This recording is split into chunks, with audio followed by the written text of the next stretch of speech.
Bismillahirrahmanirrahim. Assalamualaikum warahmatullahi wabarakatuh. Waalaikumsalam warahmatullahi wabarakatuh. Alhamdulillahirrahmanirrahim. Wassalatu wassalamu ala asrafil anbiya'i wal mursalin wa ala alihi washabihi ajma'in. Asyhadu an la ilaha illallah wa asyhadu anna Muhammadan abduhu wa rasuluh. La ilaha illallah wahdahu la syarikalah. Lahul mulku wa lahul hamdu wa ala kulli syai'in qadir. Rabbi shrah li sadri wa yassir li amri wahlul 'uqdatam min lisani yafqahu qawli. Bismillahirrahmanirrahim. Yang terhormat dan yang kami hormati Ustadz Didik Nur Haris ya, dari Pontianak ya. Alhamdulillah Ustadz Didik ini hadir di Zoom kita ini untuk kali yang kedua ya Ustadz. Ya, terima kasih Ustadz atas waktunya. Kemudian tidak lupa kami ucapkan terima kasih juga kepada bapak-bapak, ibu-ibu, dan teman-teman semua yang sudah berkenan untuk join di Sabtu pagi hari ini. Alhamdulillahirrahmanirrahim, puji syukur kita panjatkan kehadirat Allah Subhanahu wa Ta'ala atas segala limpahan rahmat, taufik, hidayah, inayahnya, sehingga kita pada pagi hari ini diberikan kesehatan, kesempatan, keberkahan, diberikan umur yang panjang, sehingga bisa bersilaturahmi, bertatap muka di dalam Zoom Sabtu pagi pengajian ngadem ke ati. Salawat serta salam tak lupa kita aturkan kepada junjungan kita Nabi Agung Muhammad Sallallahu Alaihi Wasallam beserta keluarga dan sahabat-sahabatnya yang telah memberikan manfaat dan syafaatnya pada kita umat manusia sampai di hari akhir nanti. Marilah pengajian pagi hari ini kita buka bersama-sama dengan membaca basmalah. Bismillahirrahmanirrahim. Untuk selanjutnya Ustadz, monggo waktu kami persilahkan. Monggo Ustadz Didik. Assalamualaikum warahmatullahi wabarakatuh. Bismillahirrahmanirrahim. Assalamualaikum warahmatullahi wabarakatuh. Alhamdulillahi rabbil alamin. Wassalatu wassalamu ala asyrafil anbiya'i wal mursalin. Sayyidina wa nabiyyina Muhammadin wa ala alihi wa sahbihi wa sallim ajma'in. Rabbi syrah li sadri wa yassir li amri wa hlul 'uqdatam min lisani yafqahu qawli. Subhanaka rabbana la ilma lana illa ma 'allamtana innaka antal alimul hakim. Amma ba'du. Alhamdulillah yang kami hormati dan kami muliakan Bapak Didi yang pada kesempatan pagi hari ini berkenan untuk mengantarkan dan juga memoderatori majelis ilmu ngademkeun hati. Mudah-mudahan insyaallah Allah berikan kesehatan, menjadikan Allah karuniakan kepada beliau keberkahan umur, waktu dan kesehatan insyaallah. Dan juga untuk kita semuanya, Bapak-bapak, ibu-ibu sekalian yang tidak dapat saya sebutkan satu persatu tanpa mengurangi rasa hormat kami ya insyaallah. Alhamdulillah. Pertama-tama kita panjatkan puji serta syukur kehadirat Allah Subhanahu wa taala atas rahmat, karunia serta taufik Allah Subhanahu wa taala, karena hanya kekuatan dan izin Allah kita dapat melaksanakan apapun dan amal soleh yang Allah bukakan. Selalu harapan kita bahwa setiap amal yang Allah bukakan insya Allah menjadi tanda cinta dan kasih sayang Allah kepada hambanya. Sebab Allah ketika mencintai seorang hamba selalu disibukkan di dalam amal-amal kebaikan. Dan tidak ada satu amalan yang sangat harus kita syukuri selain kita bertemu, berkumpul, duduk bersama, meskipun tidak satu tempat ya. Tadi insya Allah ini satu majelis virtual ya, dengan niat yang sama, tujuan yang sama, berharap ridhonya Allah Subhanahu wa taala. Mudah-mudahan kita mendapatkan janji jaminan Allah kepada kita bersama. Wajabat mahabbati lil mutajalisina fiyya. Jadi wajib cintaku kepada orang yang duduk-duduk karenaku. orang-orang yang duduk karena Allah Subhanahu wa taala. Kelak pada hari kiamat Allah akan berikan kepada mereka yaitu singgasana dan mimbar-mimbar yang terbuat dari cahaya karena Allah cinta kepada mereka. Mudah-mudahan Allah Subhanahu wa taala jaga istiqomah kita, silaturahim kita yang luar biasa. Saya dengar dari Ibunda Wisnu bahwa ini adalah para alumni ya, dari sejak ya sekolah menengah atas ya hingga sekarang Allah Subhanahu wa taala jaga. Mudah-mudahan insya Allah sebagaimana kita menjaga persaudaraan, insya Allah kita pun terjaga pertemuannya hingga di dalam surganya. Amin ya rabbal alamin. Alhamdulillah, pada kesempatan pagi hari ini mohon izin Pak Didik, saya coba siapkan satu slide. Mungkin kalau saya dapat dijadikan sebagai co-host, mungkin saya akan coba sharekan ya, agar ada yang bisa dilihat ini. Ya, Ustaz. Alhamdulillah. Jazakumullah khair. Alhamdulillah. Alhamdulillah. Tema dan judul mungkin ya obrolan ringan lah mudah-mudahan. Di kesempatan pagi hari ini kita sama-sama ingin mengkaji dan membincangkan masalah di persimpangan jalan dunia. Ini mungkin satu istilah yang mudah-mudahan menjadi pengingat bagi kita bahwa dunia ini merupakan jadi semacam kita di persimpangan. Jadi kita berada di persimpangan jalan karena ternyata memang dalam kehidupan ini, Bapak-bapak dan Ibu-ibu sekalian, hidup adalah sebuah pilihan. Kita ini seluruhnya oleh Allah Subhanahu wa taala ya diberikan pilihan ini. Dan ini sebagaimana dalam satu surat ya surat Al-Insan ayat yang ketiga. Inna hadainahu sabila imma syakiran wa imma kafura. Kita diberitahukan oleh Allah. Kita ditunjukkan, diberikan oleh Allah Subhanahu wa taala jalan. Dengan jalan itu Allah tidak melihat kita imma syakira, adakah kita golongan hamba yang bersyukur, wa imma kafura, atau kita menjadi hamba yang kufur.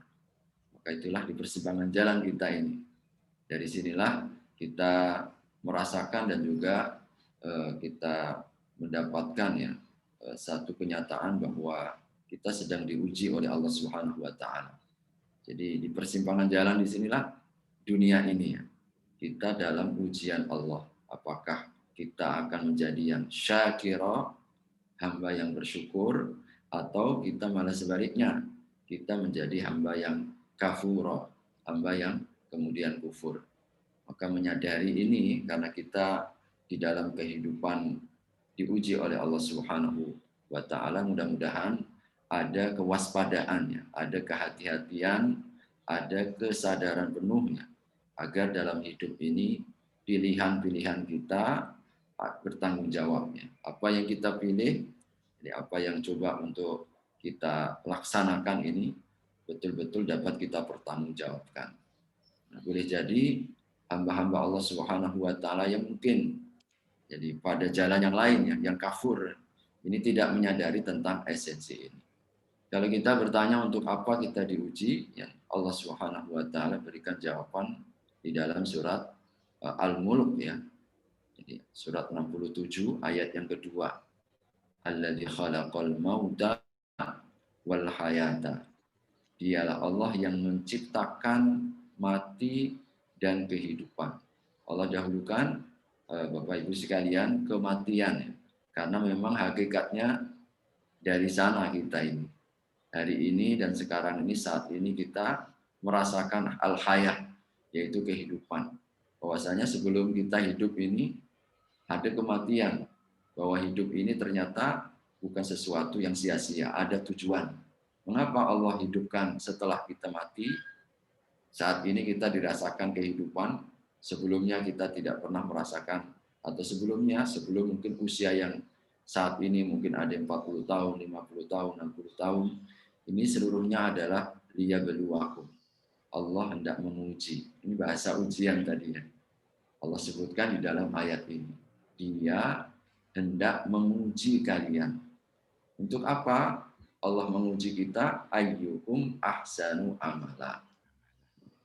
Allah hendak melihat mana di antara kita yang terbaik. Nah, Allah ingatkan agar kita mendapatkan yang tertinggi, yang paling istimewa, kedudukan yang paling mulia, ahsan, yang paling baik amal kita. Maka jelas ya, clear ya dalam ayat ini, untuk apa kita hidup adalah kita untuk diuji ya. Kenapa kita diuji? Allah menguji kita agar kita, Allah tidak melihatnya mana-mana di antara kita amalannya yang paling baik. Dan Allah Subhanahu wa taala ketika menguji kita, Bapak Ibu sekalian, surat Al-Anbiya 35. Jadi ini yang sering kali ya mungkin terlewat ya. Ujian Allah itu ternyata ada dua bentuknya, ada dua macam.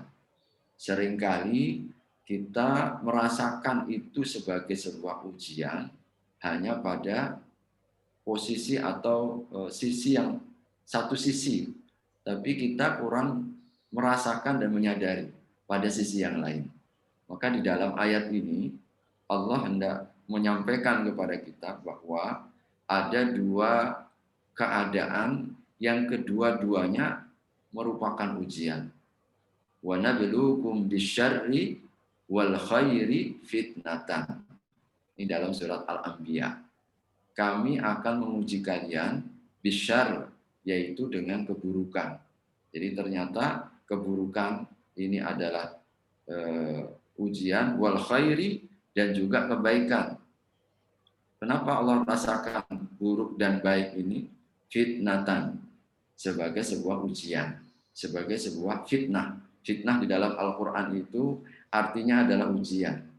Jadi kami jadikan hartamu, anak-anakmu ujian, itu bahasanya juga fitnah. Tapi kalau dalam bahasa kita, fitnah ini seringkali kandungannya, konotasinya adalah ketika kita memfitnah orang ya, menyampaikan atau menuduh orang sesuatu yang tidak ada dalam kenyataannya.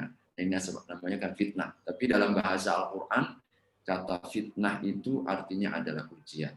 Bapak Ibu sekalian, di dalam ayat ini Allah nyatakan, karena memang kehidupan ini kan kehendak Allah. Maka Allah Subhanahu wa taala komunikasikan kehendaknya, kemudian tujuannya, maksudnya melalui ayat-ayat dan firman-Nya. Maka ketika kita membaca Al-Qur'an itu, subhanallah ya, kita sedang memahami apa kehendak Allah, apa maksud Allah, sehingga kita bisa menyesuaikan. Maka beruntunglah ya orang-orang yang mengetahui informasi tentang maksudnya Allah, Sang Pencipta, pemilik kehidupan ini. Sebab dengan itu kita akhirnya insya Allah mengetahui apa yang Allah inginkan dari kita. Dan Allah Subhanahu wa taala ketika menghendaki hamba itu baik, maka akan dibimbing tadi untuk sesuai dengan keinginan dan kehendak Allah yang maha mulia, maha tinggi, maha agung. Maka kita pun kalau menyesuaikan dengan keinginan Allah, maka insya Allah kita akan menjadi tinggi, kita akan mulia, kita pun juga akan agung. Nah, di dalam ayat ini kita dapatkan bahwa Allah menguji keburukan dan kebaikan, dua-duanya ini. Nah, seringkalinya Bapak Ibu sekalian, bahwa kita merasakan baru ujian itu sifatnya keburukan ini, asyar saja. Orang ini kalau merasakan diuji ketika banyak utang, misalkan gagal misalkan dalam bisnis, atau ada masalah dalam keluarga, ada problem dalam usahanya, dan seterusnya. Ini baru dirasakan itu sebagai sebuah fitnah, ujian. Oleh karena itu didahulukan oleh Allah di dalam ayat ini. Ini rahasianya mengapa di dalam ayat ini Allah dahulukan kata syar, keburukan. Karena dalam kenyataannya kita baru merasakan itu sebagai sebuah ujian ketika atau yang bersifat buruk saja. yang tidak mengenakkan, yang tidak menyenangkan, baru kita disebut fitnah begitu ya. Kita ini baru mengucapkan innalillahi wa inna ilaihi raji'un biasanya Bapak Ibu sekalian saat kita mendapatkan musibah. Jadi maka Allah dahulukan ini karena kenyataannya pada umumnya. Jadi manusia itu merasakan fitnah atau ujian dengan keburukan. Dan didahulukan ini juga Bapak Ibu sekalian adalah karena rata-rata manusia ketika diuji yang pertama ini lulus. Ya, manusia ketika diuji dengan keburukan diberi oleh Allah Subhanahu wa taala musibah ya, ada masalah di dalam kehidupan 99% sukses. Nah, itulah kenyataan kita. Dan Allah ketika membicarai itu sesuai dengan faktanya. Faktanya manusia itu seperti itu. Saat diuji baru dia kembali kepada Allah. Doanya mantap, panjang sholatnya, dekat dengan Al-Quran. Doanya luar biasa. Setiap saat, setiap waktu. Tidak pernah terlepas. Ya, lagi sedang diuji. Makanya biasanya orang merasakan ujian saat dalam keburukan. Dan rata-rata sukses. Dan begitulah ya. Cara Allah, ya rumusnya dalam kehidupan ini, saat kita ini ada masalah, maka cara Allah untuk memperbaiki kita. Karena kita baru menyadari, oh ternyata ada yang salah. Nah, ini kenapa didahulukan yang buruk ya di dalam ayat ini agar kita faham. Oh, ternyata seperti itu ya Allah, engkau tidak ingatkan. Lain cerita Bapak Ibu ketika ujiannya ini dalam keadaan kebaikan, al-khair ini. Wal khair, banyak orang tidak menyadari.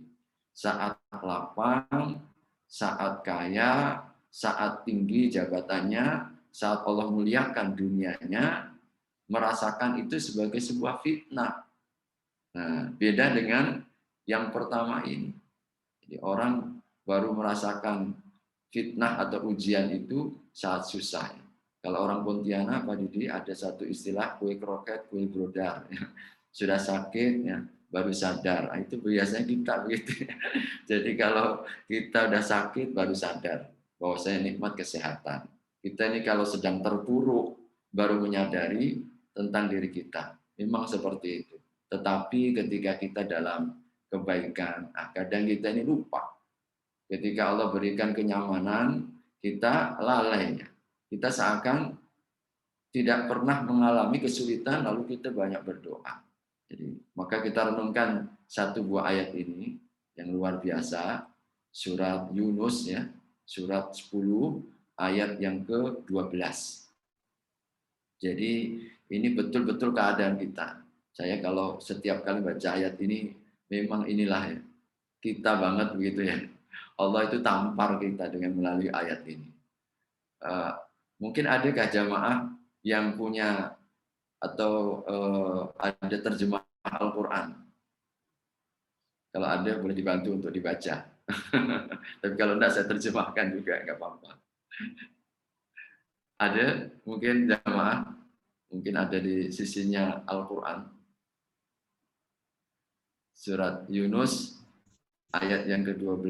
Ya, siap Ustaz. Alhamdulillah. Dan apabila manusia ditimpa bahaya, dia berdoa kepada kami dalam keadaan berbaring, duduk, atau berdiri. Tetapi setelah kami hilangkan bahaya darinya, dia kembali kepada ke jalan yang sesat, seolah-olah dia tidak pernah berdoa kepada kami untuk menghilangkan bahaya yang telah menimpanya.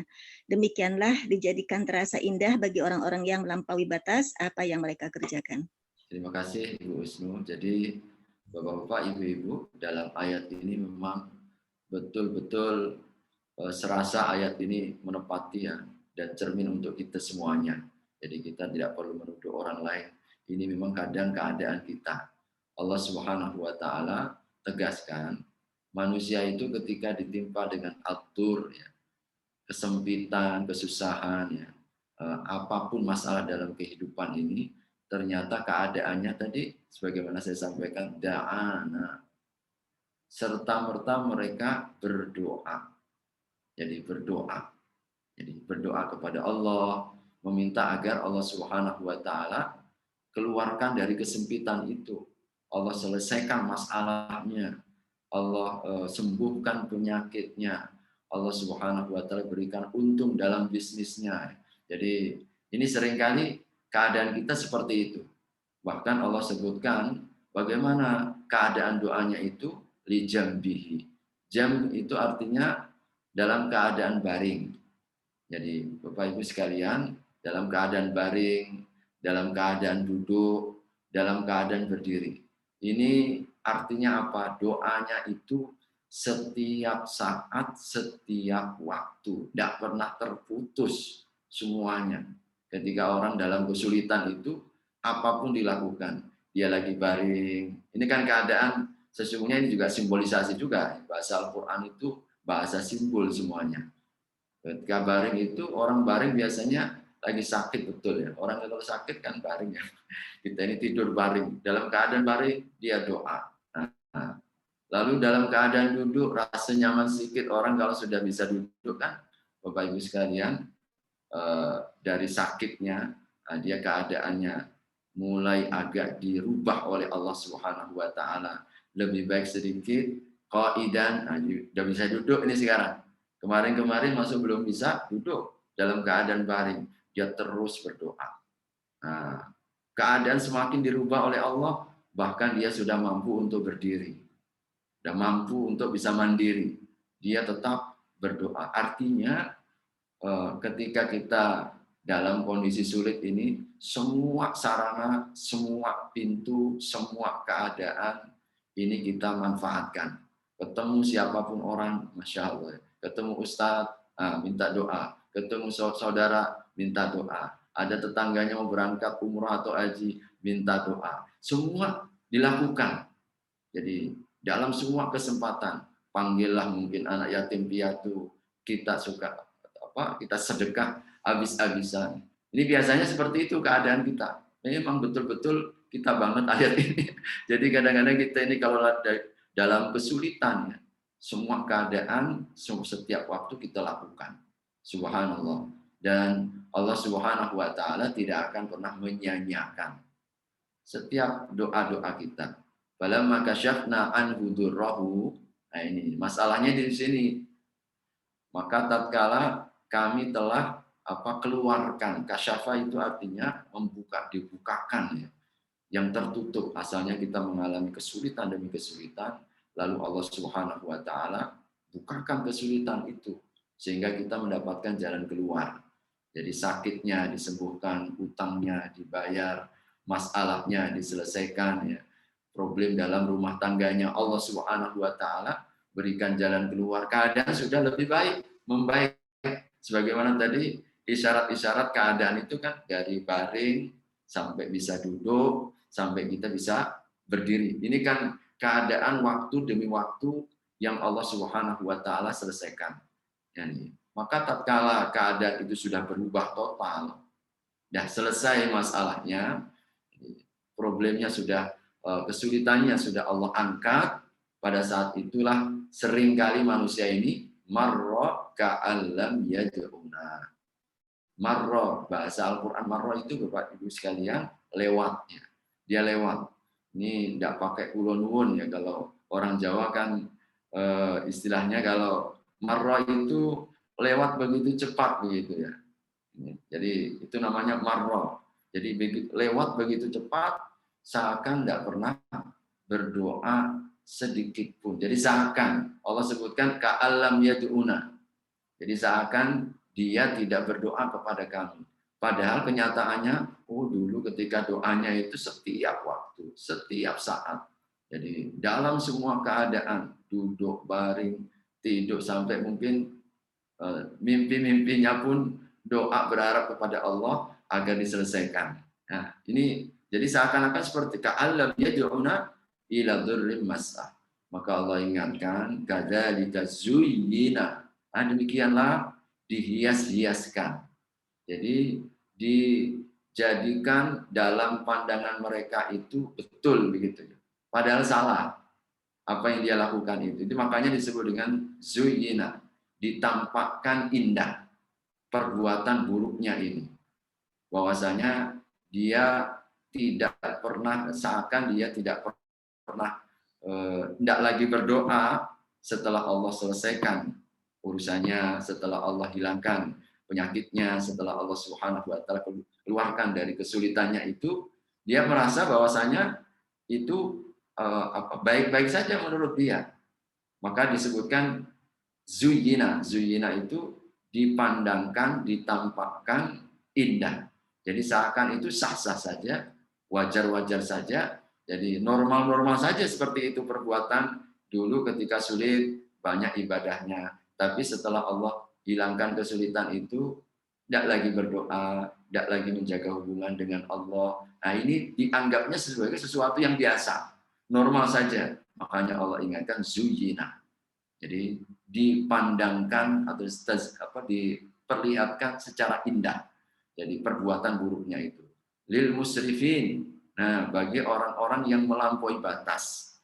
Kalau kita membaca terjemahannya tadi, orang-orang yang melampaui batas. Kenapa Allah sebut sebagai hamba yang melampaui batas? Karena dia tidak tahu diri. Nah, karena batasnya itu dilanggar begitu. Batas sebagai seorang hamba, dia nggak tahu diri, tidak mengukur begitu.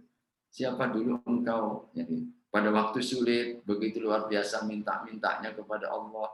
Tapi tatkala kemudian Allah angkat kesulitannya itu, seakan tidak pernah kenal dengan Allah Subhanahu wa taala. Dan dia dipandangkan terasa indah keadaan itu. Maka Allah sebut musrifin. Ini orang-orang yang tidak tahu diri. Musrif itu artinya melampaui batas ya. Melampaui batas ya. Mereka-mereka yang tidak tahu dirinya. Maka hal yang paling utama yang harus kita senantiasa hadirkan ya Bapak Ibu sekalian, kita ini harus tahu dan sadar diri kita. Istilahnya itu sadar dirilah selalu siapa kita, siapa Allah Subhanahu wa taala. Maka mengingat-ingat yang lalu ya, mengingat yang telah lewat, ini sangat penting bagi kita. Jadi seakan juga isyarat ayat ini, ingat masa lalu. Ya, ingat masa lalu. Dulu ketika kita ini susah, waktu kuliah, waktu belum menikah, ya, waktu kita masih dalam numpang-numpang begitu. Jadi kontraktor, ya Pak Diri. Jadi kontraktor, nggak apa-apa. Saya juga pernah 3 kali jadi kontraktor kan. Kontrak terus maksudnya dari satu tempat ke tempat yang lain. Jadi kadang kita diingatkan itu. Coba dulu ingat-ingat waktu kita jadi kontraktor, apalagi masih di rumah mertua indah kan begitu. Masya Allah, rasanya kita ini nggak punya wibawa begitu. Kita masih sulit, ya, makanya Senin Kemis ya, dan mungkin makan sepiring berdua. Tapi begitu nikmat kita rasakan karena kita dekat dengan Allah. Kita dekat dengan amal ibadah, kita dekat dengan ketaatan kepada Allah. Nah, ini penting untuk kita ingat ya, masa lalu. Jadi makanya ingat masa yang lalu. Jangan lupakan sejarah, kata orang kan begitu kan. Ternyata dengan melupakan sejarah diri kita ini yang bahaya. Ini bahayanya orang kalau lupa dengan sejarah dirinya. Jadi dalam satu ayat ini contoh yang lain. Jadi orang yang lupa dirinya, ya. Orang yang lupa dengan keadaan dirinya. Surat 39 ayat 49. Fa idza massal insana dhurrun da'ana thumma idza khawwalnahu ni'matan minna qala innama utituhu ala ilm bal hiya fitnatun walakinna aktsarahum la ya'lamun. Nah, boleh yang ketemu terjemahannya, ada yang boleh membaca surat 39 ayat 49. Fa idza massal insana durrun da'ana. Surat 39 ayat berapa Ustaz? 49 Pak Didi. Monggo. Nggih.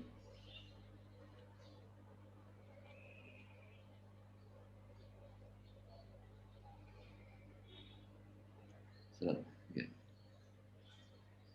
Az-Zumar ayat 49 ya? Ya, Az-Zumar ayat 49. Okay. Maka apabila manusia ditimpa bencana, dia menyeru kami. Kemudian apabila kami memberikan nikmat kami kepadanya, dia berkata, sesungguhnya aku diberi nikmat ini hanyalah karena kepintaranku. Sebenarnya itu adalah ujian, tetapi kebanyakan mereka tidak mengetahui. Subhanallah. Ini ayat memang keadaan kita ya. Maka ini menjadi semacam tamparan lah bagi kita. Semuanya kita tunjuk kepada diri kita masing-masing. Kadang-kadang seringkali masalah ketika sudah Allah selesaikan. Manusia ketika ditimpa oleh Allah kesulitan tadi, keadaannya itu sangat luar biasa. Da'ana, banyak doanya. Baring doa ya. Kita duduk doa sambil jalan, semua pikirannya adalah fokus meminta kepada Allah. Setiap ada momentum kesempatan yang dianggap sangat mustajab, dia akan berdoa. Bahkan bisa mungkin dengan siapapun ya, dia meminta doa agar Allah selesaikan. Tapi setelah Allah lepaskan, Allah ganti dengan nikmat. Kadang ada orang yang nggak sadar diri ini. Inna ma'utituhu ala ilmu. Saya selesai ini karena memang saya ahli bisnis. Dia lupa dulu banyak doanya. Jadi saya sembuh ini karena memang saya pergi ke dokter misalkan spesialis ya. Jadi lupa ya. Ini dilupakan dengan siapa yang menyembuhkan, siapa yang mengangkat derajatnya, siapa yang menyelesaikan urusannya, ya. Siapa yang melapangkan kesempitannya. Lupa semuanya. Dia ditipu dengan dirinya sendiri. Utituhu ala ilm. Kami ini mendapatkan semuanya berdasarkan ilmuku, keterampilanku, usahaku, kecerdasanku, kekayaanku, mungkin ya, koneksiku, macam-macam lah. Manusia ini kata-kata ilmu itu. Kami itu kan jadi lupa Allah Subhanahu wa taala. Allah ingatkan. Keadaan yang kedua ini pun sesungguhnya bal hiya fitnatun. Manusia sadarlah bahwasanya keadaanmu sekarang kelapangan setelah kesempitan, kesehatan setelah diuji oleh Allah sakitnya, kita kemuliaan setelah mungkin kita merasa direndahkan, seluruhnya ini hanyalah fitnah. Bal hiya fitnatun. Ini adalah fitnah. Sebagaimana ketika dulu sakit itu juga ujian, sekarang kita sehat juga ujian. Dulu ketika kita miskin juga ujian, fakir, maka ketika Allah berikan kepada kita kekayaan itu juga ujian. Dulu mungkin ketika kita jadi orang biasa-biasa, tapi ketika Allah mungkin berikan jabatan kepada kita, itu juga ujian. Jadi rakyat ujian, jadi pejabat juga ujian. Makanya Bapak Ibu, hidup ini belum ada orang yang lulus. Lulusnya nanti kalau kita pulang menghadap Allah bawa iman. Sukses kita. Nah, disitulah kita baru lulus. Tapi orang kalau dalam hidup ini semuanya adalah ujian Allah. Yang jadi pejabat mereka itu juga diuji oleh Allah. Yang jadi rakyat juga diuji oleh Allah. Yang kaya juga diuji oleh Allah. Yang miskin pun juga diuji oleh Allah. Tapi Allah ingatkan di sini penutupnya ya Bapak Ibu, banyak yang nggak sadar. Walakinna aktsarahum la ya'lamun. Mudah-mudahan kita termasuk di antara yang sedikit inilah. Banyaknya itu nggak paham, banyaknya nggak sadar. Nah, ternyata kesadaran itu kan kalau kita belajar begini, subhanallah. Jadi kita duduk bersama, sama-sama ya, kita mengkaji, kita memahami, kita merenungkan ini. Ayat-ayat seperti ini kan menjadi bahan renungan yang membuka hati. Jadi mencahayai pikiran kita. Akhirnya ya Allah, saya sadar ya Allah, maafkanlah ya Allah kalau apa yang telah lalu betul. Ternyata kita sedang diuji. Orang ketika menyadari seperti ini bahwa kelapangan, kenyamanan, harta, kekayaan dunia itu ujian, cenderung akan sangat berhati-hati. Ada satu hadis Nabi Shallallahu Alaihi Wasallam, makanya ini sebagai sebuah renungan bagi kita ya. Fawallahi mal faqru akhsha alaikum, demi Allah bukanlah kefakiran yang aku takutkan. Nabi itu yang ditakutkan dari kita umatnya bukan karena kemiskinan. Rata-rata orang ketika diuji miskin lulus semuanya. Jadi orang baik semuanya, dekat dengan Allah Subhanahu wa taala. Banyak doanya, mantap ibadahnya. Ini makanya Nabi nggak pernah khawatirkan. Mal faqru akhsya alaikum. Bukan kemiskinan yang aku takutkan. Lalu apa ya Rasulullah? Walakinni akhsya an tubsata alaikumud dunya. Nah, yang aku khawatirkan itu kalau dunia dibukakan bagi kalian. Kalau kalian jadi orang kaya, kalau kalian jadi pejabat, ketika harta itu melimpah Allah bukakan. Kama busitat ala man kana qablakum. Sebagaimana dunia itu pernah dibuka kepada orang-orang sebelum kalian. Fatanafasuha, kalau kalian berlomba-lomba dengan dunia itu. Kama tanafasuha, sebagaimana orang-orang sebelum kalian berlomba-lomba. Jadi tanafusnya ini dunia. Bukan tanafusnya berlomba-lombanya untuk akhirat. Nah, kalau untuk kehidupan akhirat, bagus itu ya. Fastabiqul khairat namanya ya, kalau dalam bahasa Al-Quran yang lain. Fastabiqul khairat. Mestinya perlombaan kita itu dalam kebaikan. Sebagaimana dulu para sahabat itu lomba-lombanya dalam kebaikan. Jadi sahabat Umar sama sahabat Abu Bakar itu selalu berlomba-lomba dalam kebaikan. Mereka tidak ingin kalau ada yang lebih daripadanya dalam soal akhirat. Makanya Umar pernah bersedekah sampai sepertiga hartanya.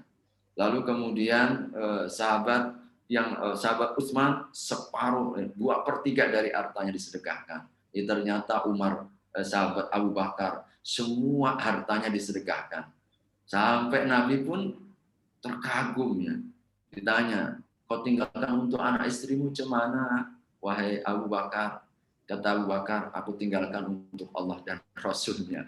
Ini imannya itu begitu luar biasa ya.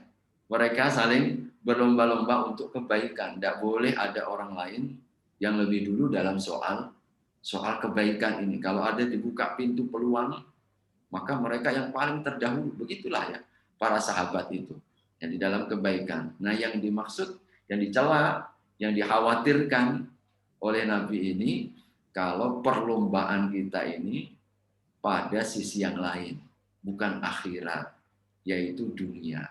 Tengok saudaranya ganti mobil, kita pun tidak mau kalah. Ya. Mohon maaf ya, kita harus mulai, saya akan beli merek yang terbaru. Ya. Keluaran mobil yang paling modern. Khawatir tengok mungkin temannya, sahabatnya dengar ya, ganti rumah, kita pun mau ganti rumah ya. Ganti yang lain, termasuk mungkin Allah nggak ada di sini Bapak ya, ganti istri. Nah, jadi ini nggak apa yang dilihat itu sesuatu yang sifatnya dunia. Maka kata Nabi, kalau sudah ajang perlombaan kita ini dunia, wa tuhlikakum. Ini yang menjadi penyebab kehancuran kalian. Kama ahlakathum, sebagaimana orang sebelum kalian hancur.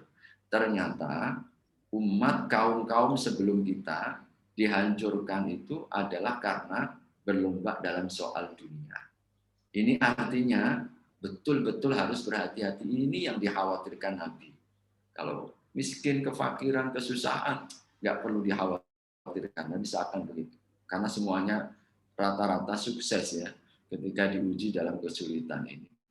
Oleh karena itu dalam surat Al-Kahfi ini ya, dalam saya sampaikan secara sekilas saja cerita salah satu yang diangkat di dalam surat Al-Kahfi yang disunahkan kita untuk membaca setiap malam Jumat atau hari Jumatnya ya, tentang cerita 2 orang laki-laki, yang satu diuji dengan kemiskinan, yang satu diuji dengan kekayaan. Di mana yang kaya ini punya 2 kebun, disebut oleh Allah. Ja'alna li ahadihima jannatain. Ini kan simbol kekayaan. Orang kaya lah. Jadi karena apa? Dia punya 2 kebun. Kebun dari a'nab, yaitu kebun anggur. Lalu juga dia punya kebun kurma. Kurmanya di mana-mana. Wa ja'alna bainahuma zar'a. Di tengah-tengah antara 2 kebun itu banyak tanaman-tanaman yang lain. Nah, luar biasa. Jadi punya kebun anggur, punya kebun kurma, tanaman melimpah di antara 2 kebun itu, ditanami macam-macam tumbuh-tumbuhan. Jadi tidak hanya itu, atat ukulaha, Jadi buah-buahnya itu terus sepanjang tahun, tidak pernah berhenti. Satu panen, berubah lagi panen, kebun yang lain. Terus rezekinya melimpah. Walam tadlim minhu syai'a, kami tidak pernah zolimi dia. Jadi karena dia berusaha, kami berikan kesuksesan dalam usahanya itu. Menjadi sukses orang memiliki kaya karena kebunnya. Tidak hanya itu, wa fajjarna khilalahu manahara, mengalir di tengah-tengah kebunnya ini apa? Sungai-sungai. Masya Allah. Ini kalau dalam gambaran kita ini nyaman ya Bapak Ibu sekalian. Kita jadi lapang, tentrem ya kata. Ini adem ya hati itu kalau masuk dalam suasana seperti ini kan. Masuk kebun, banyak buah, banyak tanaman. Tanamannya, buah-buahannya melimpah. Di tengah-tengah kebun itu ada sungai-sungainya. Subhanallah. Begitulah kenyamanan orang yang sedang diuji ini. Tapi orang yang sedang diuji oleh Allah kaya ini mengatakan kepada temannya yang sedang miskin. Nah, ini miskin ini. Faqala li sahibihi, kepada sahabatnya yang tidak seberuntung seperti dia. Wa huwa yuhawiruhu ana aktsaru minka malan wa a'azzu nafara. Aku ini lebih banyak hartanya dan aku lebih banyak pengikutnya. Dia mulai bangga. Bangga dengan apa? Banyaknya pengikut, banyaknya harta. Nah, ini Allah ingatkan. Lalu wa dakhala jannatahu wa huwa zalimun li nafsihi, sampai pada titik ketika dia masuk ke kebunnya itu, ma'adzunnu an tabida hadhi abada. Apa yang disampaikan orang yang sedang tertipu ini? Aku tidak mungkin akan jatuh miskin. Tidak mungkin aku akan antabida hadhi abada. Tidak mungkin akan hilang. Tidak mungkin miskin. Tidak mungkin hancur. Tidak mungkin bangkrut. Sama semuanya. Antabida hadhi abada. Sampai pada titik wa ma'adzunnu sa'ata qa'imah. Kiamat pun tidak akan pernah datang. Ini kan sudah begitu terpedayanya ya. Sang hamba ini dengan kekayaannya. Paling kaya lah. Ya, tidak mungkin saya ini akan miskin. Tidak mungkin saya akan jatuh. Tidak mungkin saya akan bangkrut. Tidak mungkin saya akan menjadi orang yang susah. Tidak mungkin. Kiamat pun tidak mungkin akan terjadi. Wala irrujitu ila rabbi la ajidanna khairan min munqalaba. Nanti pun kalau aku pulang menghadap Allah, pasti insya Allah aku masuk surga. Bahasanya begitu ya. Padahal dia dalam kesombongan. Dia dalam jauhnya daripada Allah Subhanahu wa taala. Tapi merasa seakan surga itu sudah dikapling oleh mereka ini. Ini menunjukkan apa? Tingkat ketertipuannya yang sangat tinggi. Begitu luar biasa. Tadi ya, dijadikan, dilihatkan begitu indah ya. Apa yang dia lakukan itu di hadapannya. Padahal dia disebut oleh Allah zalimul li nafsi. Dia itu menzolimi dirinya. Karena apa tadi? Karena dia tidak sadar dirinya. Karena nikmat yang begitu banyak disikapi dengan kezoliman. Nikmat yang begitu banyak disikapi dengan maksiat kepada Allah Subhanahu wa taala. Tapi dia merasa pede. Ini pedenya terlalu tinggi. Nanti kalau saya mati, pastilah saya akan masuk surga. Bahasa begitu. Saya akan mendapatkan yang lebih baik lagi. Tidak bisa. Maka Allah Subhanahu wa taala intinya Bapak Ibu sekalian di dalam ayat ini ya, secara singkat saja ya, secara singkat Allah yang punya kuasa, Allah yang membolak-balikkan hati. Ini saudaranya di ayat 39 sudah mengingatkan. Mestinya kau mengatakan Masya Allah, la quwwata illa billah. Mestinya ini. Saat jaya, saat sukses, saat kita diberikan oleh Allah Subhanahu wa taala kenikmatan demi kenikmatan, mestinya yang ucapan kita ini Masya Allah. Semua ini kehendak Allah. Allah yang menghendakiku untuk mendapatkan ini semua. La quwwata illa billah. Tidak ada daya.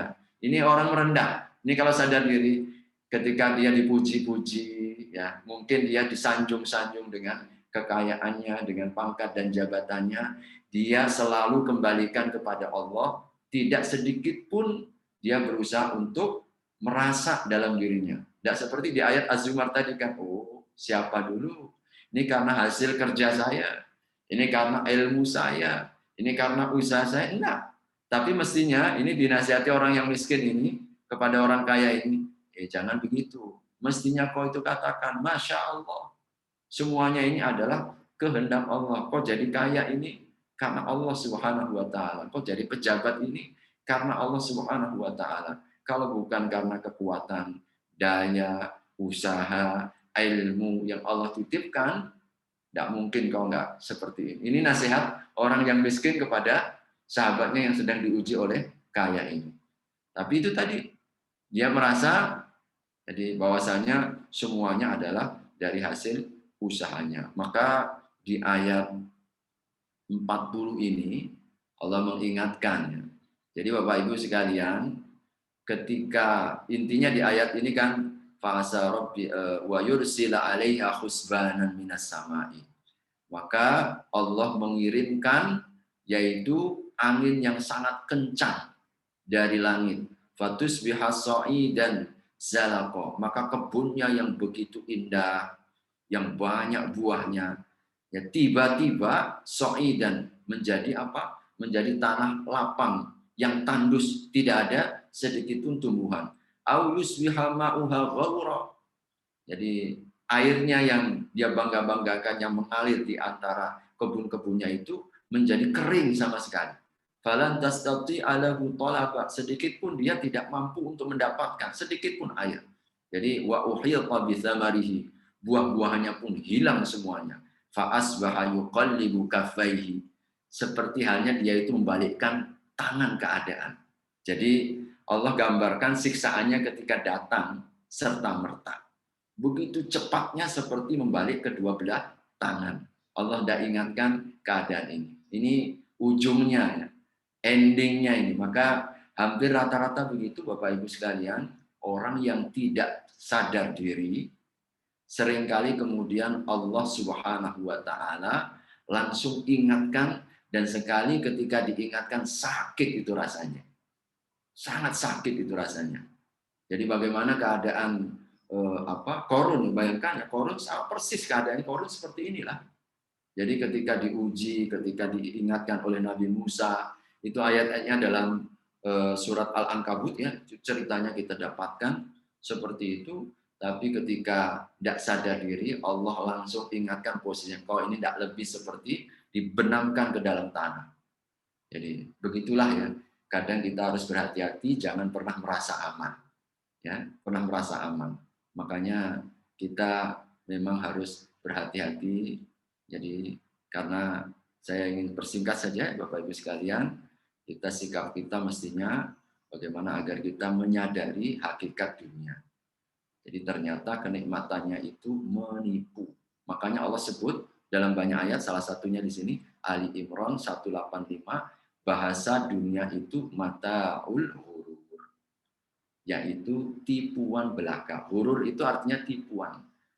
Maka artinya ibu-ibu sekalian, Bapak, kita ketika bersikap terhadap dunia itu berhati-hati. Karena jangan sampai kita ini tertipu. Karena sifat dunia ini ternyata sangat menipu.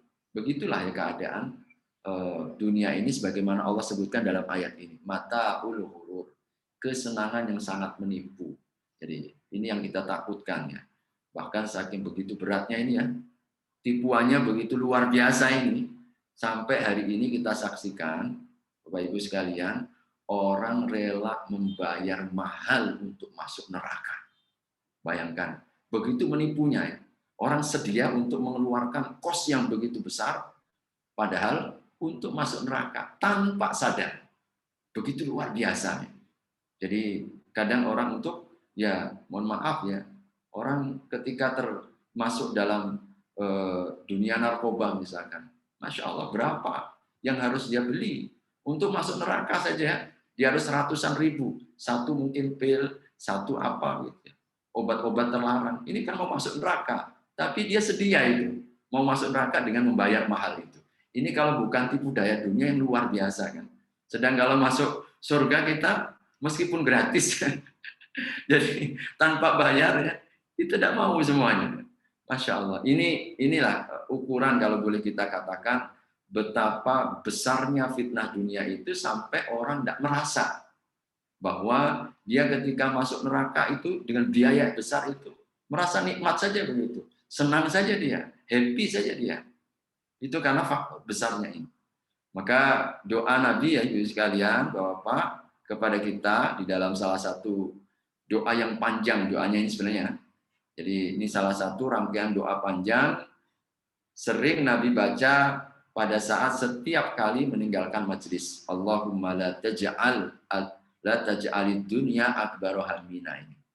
Ya Allah, janganlah kau jadikan dunia ini cita-cita terbesar.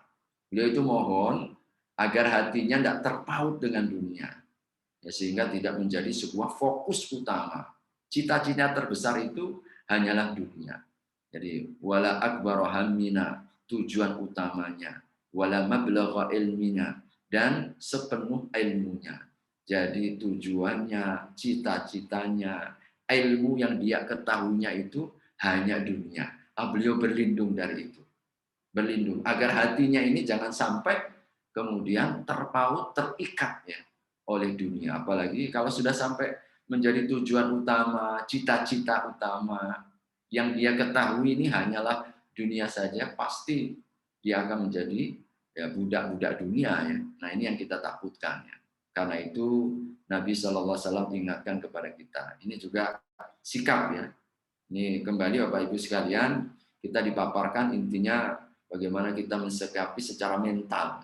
Ini kan secara mental yang harus kita hadirkan, bahwasanya Allah menanamkan kepada kita hati-hati dengan dunia karena dia menipu. Yang kedua, dunia ini tabiatnya tidak pernah membuat kita puas. Dunia ini yang disebut oleh Nabi. Itulah keadaan dunia. Lau anna libni Adam wadiyan min dhahabin. Kalau andai kata anak Adam itu punya lembah dari emas, bayangkan ya, kita punya gunung Freeport, punya gunung emas ya. Maka ahabba ayyakuna lahu wadiyan. Sudah punya satu gunung emas itu pasti dirinya akan mengharapkan bukit yang kedua, gunung emas yang kedua. Itulah gambaran dunia yang Allah gambarkan kepada Nabi yang tidak akan pernah memuaskan. Semakin kita kejar, semakin kita akan disiksa oleh dunia kita itu. Dan intinya adalah, jadi kita mestinya memiliki sifat qanaah ini. Sifat qanaah yang disebut oleh Nabi, jadilah di dunia ini seperti orang yang sedang singgah. Ka'annaka gharibun, orang asing atau sedang di perjalanan. Ini Sahih Bukhari ya, disebutkan oleh Nabi SAW. Kita ini macam orang asing lah. Kita kalau jadi orang asing, maka kita tidak akan pernah puas ya. Jadi kita bagaimana mungkin ya Bapak Ibu sekalian, kita di perantauan, yang kita sedang menimba ilmu, dan bahwa kita tidak akan menetap di sana, lalu kita habis-habiskan uang kita untuk di sana. Tentu orang yang cerdas, berakal ya, dia tidak akan membangun, misalkan kita ini hanya sekedar transit sebentar. Lalu transit di situ kok kita ya, melakukan semua hal. Padahal kita yakin betul itu akan kita tinggalkan. Maka ini tidaklah berakal. Makanya Nabi dalam pesannya kepada kita, sikap terhadap dunia ini, mudah-mudahan ya kita posisikan sikap hati seperti orang yang sedang transit. Transit saja. Makanya ambil secukupnya, ambil seperlunya, ambil sesuai dengan hajat yang kita perlukan, selebihnya dah simpankan untuk akhirat kita. Nah, inilah hidup qanaah ya. Jadi hidup qanaah prinsipnya kan begitu ya. Dari hadis Nabi ini kita berusaha untuk menerima, menikmati ya apa yang Allah Subhanahu wa taala berikan. Ternyata ini kunci kebahagiaan. Orang paling bahagia itu ketika dia memiliki sifat qanaah ini ya. Sifat qanaah ya Bapak Ibu. Ini digambarkan ya. Asal kita qanaah ini, Astrea pun terasa ninja. Ini dulu masih ada nggak Astrea? Udah Astrea, udah Bluetooth model dulu kan ya. Ini kalau orang qanaah kan bisa menikmati. Bahayanya orang kalau nggak qanaah ini Masya Allah. Padahal sudah banyak nikmat dunianya. Tapi karena tidak qanaah akhirnya dia serasa kurang. Dan begitulah seterusnya ya. Nah, mudah-mudahan. Maka Nabi ingatkan ini ya. Orang yang paling beruntung, paling bahagia, Orang ketika diberi hidayah Islam, lalu hatinya merasa cukup. Nah, jadi kehidupan sederhana dan bersikap qanaah. Inilah yang disebut oleh Nabi yang paling beruntung. Mudah-mudahan kita termasuk yang disebut oleh Nabi ini, orang yang beruntung ya. Jadi menikmati apa yang ada. Maka insya Allah kita akan menjadi orang yang paling bahagia dan paling tenang, ya, tentram dalam kehidupan. Berikutnya Bapak Ibu, mari kita selalu ya mendahulukan ridhonya Allah atas ridho manusia. Ya, dalam hidup ini apa sih yang mau kita cari kan? Kecuali ridho Allah. Kalau ridho manusia, yakin kita akan lebih banyak kecewa. Karena manusia itu punya kepentingan, punya perasaan. Jadi tidak mungkin kita akan bisa meridhokan semua orang. Tapi kalau ridhonya Allah pasti. Tapi kalau ridho manusia itu tidak akan pernah pasti. Barang siapa yang mencari ridhonya Allah, walaupun orang-orang itu murka, Allah akan ridho, manusia pun dibuat oleh Allah ridho. Ini sudah rumusnya begitu. Kita kalau cari ridhonya Allah, Allah ridho, manusia pasti diridhokan untuk kita.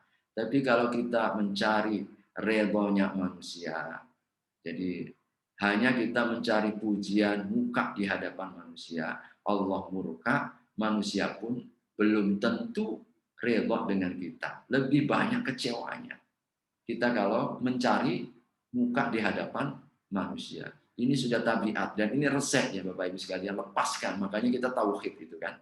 Tauhid itu hanya menghadirkan semata-mata Allah di dalam hati kita. Allah yang selalu kita cari ridhonya. Maka tiap pagi, tiap petang kita selalu membaca doa, diingatkan raditu billahi robba. Ya Allah, aku ridho ya. Dan itu yang kita cari dengan Engkau sebagai Tuhanmu, sebagai Tuhanku, semua keputusan-keputusanmu kita ridho semuanya. Ini salah satu kunci. Bapak Ibu sekalian, jadi dunia akhirat ini yang terus akan ya kita berada di persimpangan ini. Mana yang mau kita cari, mana yang mau kita utamakan, semua pilihan. Apakah kita mau mendahulukan dunia atau kita lebih memilih akhiratnya? Tapi yang perlu diingat, dunia ini kata Nabi ini ya, tidak lebih dibandingkan akhirat seperti kalau kita celupkan jari telunjuk ke dalam samudra, ke dalam lautan. Bayangkan, apa yang kalian ambil? Kata Nabi SAW. Cobalah perhatikan dari tetesan-tetesan yang sedikit yang terambil dari luasnya samudra, kasih sayang dan nikmat yang Allah siapkan di akhirat.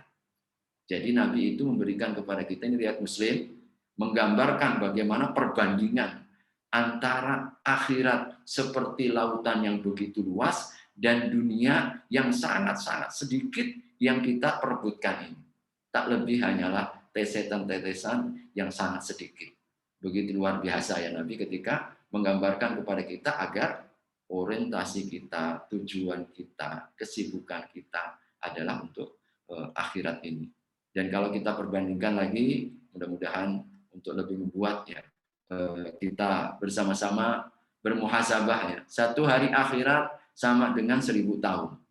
Bayangkan ya. Satu hari sama dengan 1000 tahun. Jika satu hari akhirat 24 jam, maka 24 jam akhirat itu sama dengan ya 1000 tahun ya. Jadi kalau dibagikan ini kira-kira kalau kita usianya 60 seperseribunya ya, atau 62 tahun, satu hari saja itu ya. Jadi seper daripada 1000 ya.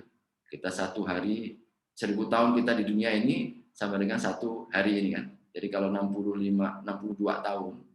Jadi dihitungnya ini yang ahli matematika silahkan nanti menghitung kembali. Saya hanya memperlihatkan saja ini ya. Satu kalkulasi yang dicoba untuk dibaca ya. Ternyata kita hanya 1,5 jam hidup di akhirat. Jadi usia kita ini kan 60 sampai 70 tahun kata Nabi. Kalau kisaran 62 tahun, ini ternyata kita hanya hidup 1,5 jam. Begitu singkatnya kalau dibandingkan akhirat. Maka sangat tidak berbanding ya, kalau kita ya, lebih mengedepankan dunia dibandingkan akhirat ya. Oleh karena itu Bapak Ibu sekalian, jikalau kita hari ini masih berada di atas tanah, sangat mungkin esok hari kita sudah di bawah tanah ya. Hari ini kita di atas tanahnya, mungkin esok tanah sudah di atas kita. Inilah keadaan di masa pandemi ini ya, hampir setiap hari kita mengucapkan apa? Innalillah, ya, saudara kita, kerabat kita, keluarga kita. Begitu luar biasa Allah berikan pelajaran tentang kesementaraan dalam hidup ini, agar kita tidak menjadi fokus utama dan agar kita berusaha memanfaatkan betul dunia. Jadi kematian tidak menunggu kita bertaubat, tapi kitalah yang menunggu kematian dengan bertaubat. Harusnya seperti itu ya keadaan kita. Terakhir yang ingin saya sampaikan, pesan Imam Syafi'i yang sangat luar biasa, indah untuk kita cerna ya. Imam Syafi'i mengatakan, jadikan akhirat itu di hatimu, dunia di tanganmu. Jadi akhirat itu yang ada di hati. Cukuplah dunia dalam genggaman. Kejar sekuat tenaga tidak salah. Nikmati dunia ini tidak dilarang, tapi jangan masuk hati. Cukup ada dalam genggaman. Ini kalau ada dalam genggaman tergantung kita. Karena hati itu kan, hati ini kan panglimanya ini kan. Tangan ini hanyalah pasukannya. Kalau hatinya akhirat, insya Allah dunia itu memuliakan. Dunia mengangkat derajat. Dunia akan mampu menjadikan apa? Menjadikan dia semakin tinggi. Begitulah keadaan Nabi Sulaiman. Kaya, raja. Jadi dunia ini dalam genggaman tangannya. Tetapi dia hatinya selalu kepada Allah. Sehingga dia mulia. Menjadi hamba Allah Subhanahu wa taala karena dunia. Padahal sama ya Bapak Ibu, bayangkan tadi Korun kan ya. Korun ini sama-sama ujiannya diuji dengan dunia, tapi sikapnya itu yang berbeda. Ketika sikapnya berbeda, outputnya kemudian juga beda. Yang Korun tidak pandai syukur, akhirnya dia hina sebelum sampai di akhirat dan mati, ditenggelamkan. Tapi Nabiullah Sulaiman menjadi sosok teladan bagaimana dunia itu hanya di tangan. Karena panglimanya hati. Ketika akhirat dia distribusikan, dia akan kelola bagaimana akhiratnya, dunianya ini menjadi jembatan kemuliaan akhiratnya. Dan jadikan kematian selalu berada di pelupuk mata. Itulah pesan Imam Syafi'i yang sangat luar biasa. Mudah-mudahan menjadi sebuah hikmah untuk terus ya kita camkan di dalam hati kita agar kita selamatnya dalam mengarungi ujian dalam hidup ini. Mungkin itu Bapak Ibu sekalian dan Pak Didi, mohon maaf agak panjang sedikit dan sedikit mudah-mudahan ini memberikan manfaat terutama bagi saya pribadi dan juga untuk kita semuanya insyaallah. Wabillahi taufiq wal hidayah, saya kembalikan. Assalamualaikum warahmatullahi wabarakatuh. Waalaikumsalam warahmatullahi wabarakatuh. Alhamdulillah. Bagus banget Ustadz. Terima kasih kepada Ustadz Didi yang pagi hari ini memberikan tema yang luar biasa bagi saya karena jujur banyak sekali godaan yang membuat kita ini mau jalan lurus aja kok rasanya ora gampang gitu. Disini pohon, disini dan sebagainya. Terima kasih sekali lagi Ustadz Didi. Nuwun, jazakumullah. Monggo setelah ini kita buka sesi tanya jawab ya. Tidak apa-apa ya Ustadz. Nanti satu pertanyaan langsung dijawab ya. Insyaallah. Monggo sebelumnya nanti yang mau bertanya sebut nama ya. Oke, monggo silahkan. Ini sudah ada pertanyaan di chat. Oh ya di chat ya. Oke.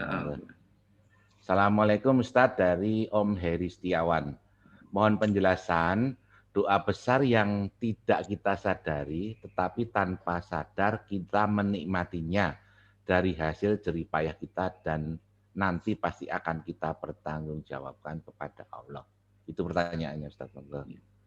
Alhamdulillah, terima kasih Bapak Heri. Mudah-mudahan Allah berikan kesehatan, Allah berikan kemudahan di dalam kehidupannya insya Allah ya. Ya, jadi apa yang telah lalu tentu menjadi catatan amal baik kita yang memang tidak akan terhapus kecuali ketika kita memperbaiki diri. Nah, ini kabar berita gembiranya. Kabar berita gembiranya bahwa apa yang telah lalu insya Allah akan ditutup oleh Allah satu dengan taubat dan istighfar. Banyak-banyak istighfar. Makanya Nabi mengajarkan kepada kita minimal 100 kali. Padahal Nabi sudah diampunkan yang lalu dan akan datang. Nah, bagaimana keadaan kita yang memang setiap hari buat dosa ya. Banyak salah, kita sadar atau tidak kita sadar, tiap hari dosa kita lakukan. Maka mestinya lebih banyak lagi. Kalau Nabi yang diampunkan 100 kali, minimal kita mungkin 1000 kali. Intinya banyak-banyak. Setiap ada kesempatan, setiap kita memiliki waktu, kita berusaha untuk astagfirullah. Sibukkan dengan istighfar. Makanya dalam satu riwayat hadis Nabi itu disebutkan bahwa beruntunglah orang yang dalam catatan amalnya nanti, dalam buku catatannya banyak istighfarnya. Jadi sampai Nabi mengatakan itu. Yang beruntung itu ternyata yang banyak beristighfar. Maka yang lalu-lalu ini kita istighfari, insya Allah. Yang kedua, juga ini kabar berita gembiranya daripada Allah Subhanahu wa Ta'ala, amal soleh akan menutup yang telah lalu. Jadi amal soleh kita. Maka sekarang saatnya adalah menutup dengan hari kita yang lalu sudah pasti. Sudah kita tulis, sudah kita lukis ya. Dan dalam catatan Allah yang tidak akan pernah dilupakan. Tetapi Allah memberikan peluang kesempatan beramal soleh. Amal soleh insya Allah akan menutupi keburukan-keburukan yang telah lalu. Jadi illa man amana wa amila salihan faulaika yubaddilullahu sayyiatihim hasanat dalam surat Al-Furqan. Maka kecuali orang yang beriman, kecuali orang yang beramal soleh. Jadi beramal soleh. Ini kan setelah ayat surat Al-Furqan itu setelah dosa-dosa besar, setelah dosa syirik, setelah dosa berzina, setelah dosa membunuh. Ini kan kelas kakap semua. Dosa-dosa kelas kakap semuanya, syirik, zina, membunuh. Tapi ternyata ayat setelah itu Allah memberikan harapan, jangan putus asa. Sebesar apapun yang pernah kita lakukan, Allah Maha Pengampun. Asal satu, kita mohon ampun dan memperbaiki. Nah, itu kan memperbaiki wa amila sholihat. Terus kita ini buat baik. Sekecil apapun, jangan pernah kita lewatkan. Jangankan seorang pelacur yang pernah kita sering kita menjadikan sebagai pelajaran ya. Begitu besarnya dosa berzina, tetapi dia memberikan minum seteguk air kepada seekor anjing, Allah ampunkan. Artinya, Bapak Ibu sekalian, amal apapun jangan pernah kita sepelekan, boleh jadi di situ sebab diampunkannya dosa-dosa kita. Oleh karenanya, kalau kaitannya hak kita dengan Allah, maka banyak-banyak istighfar dengan amal soleh, insya Allah Allah akan tutupnya.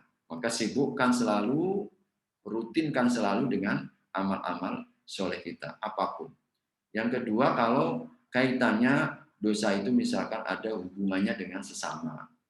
Nah, tentu bagi kita memperbaiki ya. Kalau mungkin dulu kita memusuhinya, perbaiki. Sekarang kita memperbaiki hubungannya. Kalau misalkan terkait mungkin mengambil hak yang bukan miliknya, kalau masih sempat ya kita masih mengetahui orangnya, maka kita kembalikan. Atau kalau misalkan seringkali juga keadaan, Ustadz, nanti kalau kita tunjukkan, kita cerita, malah menjadi masalah yang lebih besar. Bagaimana? Kita diamkan. Ya sudah, kalau para ulama katakan, kalau andai kata bahayanya atau mudaratnya lebih besar, andai kata kita jujur, terbuka begitu. Ibu, Pak, dulu saya ternyata begini, malah dia semakin marah, ya sudah nggak usah perlu cerita. Cukup kita doakan dia, cukup dia kita perbaiki hubungan kita dengan dia. Kalau terkait dengan harta, kalau kita ada rasa khawatir menimbulkan masalah lebih besar, andai kata kita terbuka, ya sudah, sekarang posisinya sebesar apa yang mungkin ya. Dahulu pernah kita ambil haknya, kita sedekahkan atas namanya. Ya, atas namanya. Ya, sedekahkan atas nama ya Allah. Ini untuk menutup yang telah lalu. Mungkin waktu itu saya silap ya, kita tidak sadar, ya, kita tergoda, itulah manusia. Asal kita kemudian kembali, Allah sangat cinta kepada hambanya ketika kembali melebihi kecintaan orang tua yang kehilangan anaknya ketika dia kembali datang, ya. Jadi kebahagiaan Allah itu ketika menerima kita kembali kepadanya, ini melebihi dari kebahagiaan orang tua yang kehilangan anaknya lalu bertemu. Begitulah gambaran dalam satu riwayat hadis. Mudah-mudahan ya insya Allah dengan cara seperti itu Allah akan tutup, ya, sehingga sebagaimana dalam satu riwayat hadis, orang-orang yang seperti ini keadaannya, insya Allah hisabnya nanti disebut hisaban yasira, yaitu hisab yang ringan. Apa itu hisab yang ringan? Dijelaskan langsung oleh Nabi. Hisab yang ringan itu Allah tunjukkan dosa kita, Allah tunjukkan kesalahan kita, Allah perlihatkan, ini dulu kau jam sekian, ini berdosa ini, kau buat ini, engkau melakukan ini, semuanya kita akui, ditunjukkan oleh Allah. Lalu setelah itu kemudian Allah ampunkan. Nah, tidak dihisab, tidak disiksa, Allah ampunkan. Nah, para ulama katakan orang yang seperti ini keadaannya adalah orang yang memperbaiki, yang lalu kemudian ditutup dengan istighfar, dengan memperbanyak amal soleh. Insya Allah, ya, ini yang akan menutup, dan yang lalu insya Allah pertanggungjawabannya, hisabnya akan lebih ringan dibanding kalau orang itu tidak istighfar, tidak bertaubat sampai dibawa mati. Ini yang berat. Makanya kalau yang seperti ini pertanggungjawabannya sangat berat di hadapan Allah Subhanahu wa taala. Wallahu a'lam bishawab. Oke, terima kasih Ustaz. Ini sambil menikmati teh kami ini Pak Didi. Monggo. Mau di sini nawar-nawar. Tidak apa-apa. Ini ada lagi yang bertanya dari chat Ustaz, dari Mbak Dewi Azam. Bismillah, saya Dewi Azam Ustaz, mau bertanya, bagaimana cara mengejar akhirat agar dunia didapat? Apakah benar jika ada kerabat atau mendengar kabar kematian seseorang mengucapkan alhamdulillah, baru diikuti dengan ucapan innalillahi wa inna ilaihi raji'un? Mohon penjelasannya Ustaz terkait ucapan alhamdulillah tersebut. Monggo Ustaz. Oke, alhamdulillah. Terima kasih Ibunda Dewi Azam, ya. Jadi kalau ada berapa poin ini, mengejar akhirat, ya, agar dunia dapat. Yang kedua masalah ucapan, ya, ketika kita mendapatkan ujian. Ya. Memang inilah doa sabu jagat kita. Jadi doa sabu jagat kita agar kita mendapatkan kebaikan dunia dan kebaikan akhirat. Ya, bagaimana caranya agar dua-duanya dapat? Maka pertama memang Ibu sekalian dan Bapak, kita mesti menyisipkan niat. Ya, ada niat, ada harapan pada setiap apapun yang kita lakukan. Apapun yang kita buat, sisipkan selalu dengan niat. Bahwa ketika misalkan bapak-bapaknya keluar untuk bekerja, keluar dari pagi, pulang petang. Jangan sampai kemudian kita hanya semata-mata untuk cari dunia saja, mencari uang, mencari harta. Bagi orang yang beriman, maka Nabi Shallallahu Alaihi Wasallam menanamkan kepada kita. Misalkan Nabi menyampaikan, tidaklah seorang laki-laki yang keluar dari rumahnya tidak mengeluarkan kecuali dia mencari nafkah untuk keluarganya, kecuali dia adalah seorang mujahid. Jadi kata Nabi SAW, disebutnya bapak-bapaknya ketika keluar untuk mengkais rezeki, banting tulang, ya, untuk mencari uang, ternyata mereka sedang mujahid, berjihad. Maka kita ketika melakukan pekerjaan itu sangat-sangat menikmati. Sebab apa? Kita ini sedang berjihad. Nah, ini tentu kapan itu kita hadirkan? Maka kita dengan niatnya, minimalnya hadirkan selalu dan biasakan mengawali dengan bismillah. Nah, bismillah. Kalau kita tidak mengetahui setiap zikir dan doa yang diajarkan oleh Nabi, karena Nabi Shallallahu Alaihi Wasallam tidak ada satupun meninggalkan doa dan zikir semua yang kita lakukan. Kita keluar rumah ada doa, masuk rumah ada doa, copot baju ada doa, ketika kita menggunakan baju ada doa, naik kendaraan doa, subhanallah, ketika keluar rumah cari rezeki ada doanya. Jadi semuanya ada doanya, tapi kan mungkin kemampuan kita terbatas. Minimal-minimalnya kita membaca bismillah. Maka insya Allah dunia yang kita sedang lakukan pun ada nilai akhiratnya. Jadi ada nilai akhiratnya. Makanya ibu sekalian ada satu cerita kan, cerita 3 orang yang masuk goa itu kan. Salah satunya adalah seorang bos yang punya karyawan. Dia ketika sang bosnya ini karyawannya pergi tanpa mengambil gaji. Tapi bos ini kan orang yang baik ya, Allah contohkan. Ya, sehingga dia tidak uangnya itu, gajinya itu disimpan. Sehingga selang beberapa lama datang tetap diberikan. Maka itulah dia berdoa kepada Allah, ya Allah, kalau amalku itu ikhlas karenamu, angkat batu yang menutup goa. Akhirnya kan terangkat. Ini kan sebuah isyarat ya, bahwa hubungan kita dalam sosial, bahkan dalam transaksi bisnis sekalipun, dalam usaha-usaha kita, Rasulullah SAW memberikan sebuah peluang kesempatan. Orang yang berusaha dan jujur dalam usahanya, maka bersamaku seperti ini.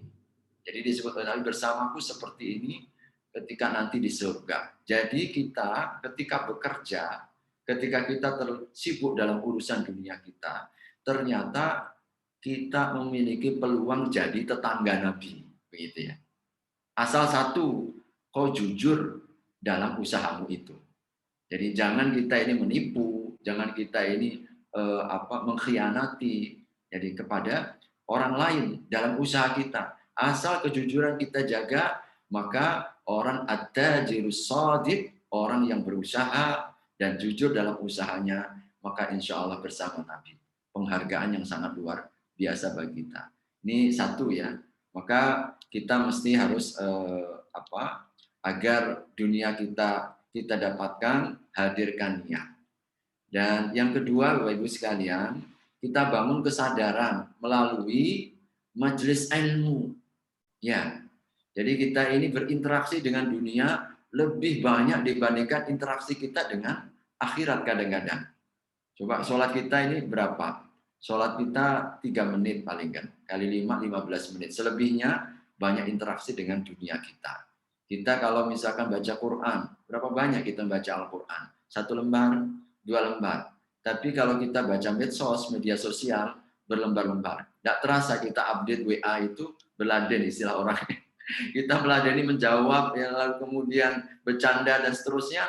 Di WhatsApp itu lebih lama dibandingkan kita mengupdate bacaan Al-Quran kita. Begitulah kita ya. Waktu kita ini lebih banyak untuk dunia kita dibandingkan untuk akhirat kita. Maka, ibu sekalian, kita harus mensiasati. Kalau tidak kita siasati dengan baik, maka betul-betul dunia itu akan menyandra kita, mengerangkeng kita, membuat kita ini jadi budaknya begitu. Kita dipenjara oleh dunia tanpa kita sadari. Karena begitu kuatnya tarikannya, tanpa kita sadari, kita pun menjadi budak-budak dunia. Sehingga akhirnya kadang tidak ada waktu lagi. Kalau ini ada waktu untuk kita pengajian, nah, kadang kita banyak alasan, sibuk Bu, sibuk Pak, ya. Super sibuknya sampai tidak sempat begitu. Nah ini karena makanya harus ada waktu yang kita khususkan untuk menambah ilmu. Tambahkan ilmu, sebab ilmu itu cahaya, membuat kita hati ini diterangi tadi itu ya. Kita ini kalau ada ilmu, petunjuk Allah, nah kita kaji seperti ini, ada ayat-ayat kita baca, kita kaji bersama, ada hadis-hadis petunjuk Nabi, kita diingatkan lagi. Ternyata hati jadi lapang, hati pun menyadari. Sehingga di dalam kehidupan ini ada yang perlu kita lakukan. Ada sikap yang mesti harus kita tunjukkan. Jadi bagaimana dalam kehidupan ini karena ilmu. Ini karena ilmu. Dan yang ketiga, Bapak Ibu sekalian, tentu peran yang paling penting juga diantaranya adalah bergaul bersama-sama orang yang baik. Ya, alhamdulillah, Saya sangat-sangat luar biasa respeknya ini. Bagaimana pertemanan kita ya, persahabatan yang sudah dirintis dari sejak zaman dulu bangku di sekolah ya, SMA ya. Ini masih tetap berlanjut, bahkan memberi manfaat yang luar biasa. Saya yakin seyakin-yakinnya ini adalah ilham dan sarana yang Allah Subhanahu wa taala bukakan. Alhamdulillah ini sampai 61 ya peserta, luar biasa. Jadi Allah bukakan kesempatan, insya Allah tidak semua orang lalu kemudian mau terlibat ya, mau menyibukkan. Padahal kalau mau beralasan, ya Allah, masing-masing saya yakin bapak-bapak, ibu-ibu super sibuk semuanya ini dengan kehidupannya. Tapi ada kesempatan, ada komunitas ya, ngadem ke hati ini, sarana kita untuk terus bertukar pikiran, silaturahim, berbagi ilmu, sharingnya, pengalaman dalam kehidupan. Subhanallah, betul-betul ini adalah tanda kebaikan Allah berikan kepada kita. Makanya ini perlu dijaga dan mesti harus istilahnya kita jaga, ini komunitas ya. Sebab dengan cara seperti inilah insya Allah kebaikan kita ini terus akan terjaga. Ini pentingnya. Maka mudah-mudahan dengan cara seperti itu kita akan menjadi hamba-hamba yang terus menyadari tentang hakikat dunia. Yang terakhir, jadi pertanyaan yang kedua, betul ya, Bunda siapa tadi yang tanya, Bunda Dewi ya. Jadi Ibu Dewi, bahwa memang dalam hadis riwayat dalam Kitabul Janazah, saya terlupa, tapi insya Allah dalam Kitabul Janaiz, lalu kemudian di dalam Kitab Riyadhus Shalihin, kita akan dapatkan apa yang Ibu Dewi tanyakan, bahwa Allah ketika memuji seorang hamba, lalu kemudian sang hamba itu Allah memuji seorang hamba, lalu Allah utus seorang malaikat, dalam hadisnya begitu. Lalu malaikat itu ditanya oleh Allah. Tentu pertanyaan ini menjadi sebuah pelajaran karena Allah sudah tahu apa yang diucapkan oleh sang hamba ini. Bagaimana ucapan hambaku? Maka dia mengatakan Alhamdulillah. Itu begitu. Ketika diuji, ketika dapat musibah, dia mengatakan Alhamdulillah. Lalu istirja, inna lillahi wa inna ilaihi raji'un. Apa kata Allah kepada malaikat? Wahai hambaku, bangunkan untuk hambaku ini istana dan berilah nama dengan istana pujian, Baitul Hamdi, istana pujian. Karenanya insya Allah ini salah satu. Meskipun kita kalau hanya inna lillahi wa inna ilaihi raji'un, insya Allah pun tidak cukup. Tapi kalau kita tambahkan dengan alhamdulillah, ini lebih tinggi lagi ya. Orang pada umumnya ketika mendapatkan alhamdulillah itu saat ada nikmat kan. Ini orang menikmati merasa bersyukur ya ketika dia mendapatkan musibah. Ini kan cita rasa yang sangat luar biasa. Dia merasa bahwa musibah ini juga bentuk nikmat sehingga dia lebih bersabar, dia lapang, dia ikhlas, dia rela untuk menerima semuanya karena ini adalah takdirnya Allah Subhanahu wa taala, sebab Allah Subhanahu wa taala hendak memberikan kebaikan di balik musibah yang dia dapatkan. Ini dengan ucapan alhamdulillah, spiritnya itu ya. Spiritnya adalah kita bersyukur kepada Allah, tetap memuji. Jangan kita ini memuji Allah saat nikmat saja. Karena kita pun diingatkan saat dalam ujian musibah, di sana pun ada nikmat yang Allah simpankan. Insya Allah begitu ya, simpulan dari riwayat dalam kitab Riyadhus Shalihin. Wallahu a'lam bishawab. Terima kasih Ustaz. Ini ada pertanyaan selanjutnya dari Anindya Wardani. Nah, pertanyaannya begini. Assalamualaikum Ustaz, saya Anin. Mbak Anin ini mu'alaf Ustaz. Saat ini saya punya ketakutan yang besar. Takut kalau saya lupa sama Allah. Allah akan meninggalkan saya. Apakah salah ya Pak Ustadz? Terus apa yang harus saya lakukan supaya Allah tidak meninggalkan saya? Begitu Ustaz pertanyaannya. Alhamdulillah Bunda Anindya ya, Wardani, pada saat kita merasakan ketakutan yang berlebihan, maka resep dan kiat utamanya adalah tiupkan rasa harapan. Jadi itu resep kita dalam hidup itu hanya dua saja. Harapan dan takutan, rasa harap dan rasa takut. Kalau Ibnu Qayyim, beliau mengatakan rasa harap dan rasa takut itu seperti dua sayap burung. Kalau kita ada dalam diri kita, kita bisa terbang tinggi. Tidak mungkin kalau burung itu hanya terbang dengan satu sayap. Nah, intinya kalau kita kiatnya adalah saat kita merasa ketakutan berlebihan, maka langsung suntikkan, dalam tiupkan, bicarai, kita komunikasi dalam diri kita ya, dengan harapan-harapan kepada Allah agar jangan sampai menjadi yang putus asa. Jadi apalagi janji Allah teramat sangat jelas. Allah itu bersama hambanya yang berbuat baik. Innallaha lama'al muhsinin. Allah itu bersama hamba yang berbuat baik. Jadi kalau kita ini buat baik, insya Allah yakin Allah akan memberikan kebaikan kepada kita. Allah bersama kita. Allah tidak mungkin akan meninggalkan kita. Ini namanya kita memiliki harapan. Jadi berharap kepada Allah Subhanahu wa taala, bahkan kita sangat keras ya dilarang oleh Allah untuk berprasangka buruk. Bahwasanya Allah akan tidak mengampuni kita, Allah akan menyiksa kita, Allah akan membiarkan kita. Ini termasuk suudzon kepada Allah Subhanahu wa taala. Makanya Allah siksa orang-orang munafik, orang-orang musyrik ya di dalam surat Al-Fatah itu karena memiliki prasangka buruk kepada Allah Subhanahu wa taala. Wa yu'adzibal munafiqin wal munafiqat wal musyrikin wal musyrikat adh-dhannina billahi dhannas sawu alaihim dairatus sawu, begitu ya di dalam surat Al-Fatah. Jadi Allah menyiksa orang-orang munafik laki-laki dan perempuan. Allah menyiksa orang musyrik laki-laki dan musyrik perempuan. Ternyata karena sikap adh-dhannina billahi dhannas sawu, yaitu berprasangka buruk. Ya, salah satunya adalah Allah nggak tolong kita, Allah akan ninggalin kita. Jangan. Insya Allah pada saat kondisi rasa kekhawatiran itu begitu kuat dalam hati kita, maka tiupkan langsung harapan Allah dekat dengan orang yang berbuat baik. Allah itu kekasihnya orang-orang yang beriman. Allahu waliyul ladzina amanu. Allah itu kekasihnya. Nggak mungkin Allah itu akan meninggalkan kekasihnya. Jadi kalau Allah sudah menjadi kekasihnya orang yang beriman itu akan selalu ya ditolong, dibimbing ya. Allah Subhanahu wa taala akan terus ya memberikan petunjuk jalan-jalan. Asal satu, selalu bersamanya. Nah ini ya, jadi selalu bersamanya, hidup karena Allah.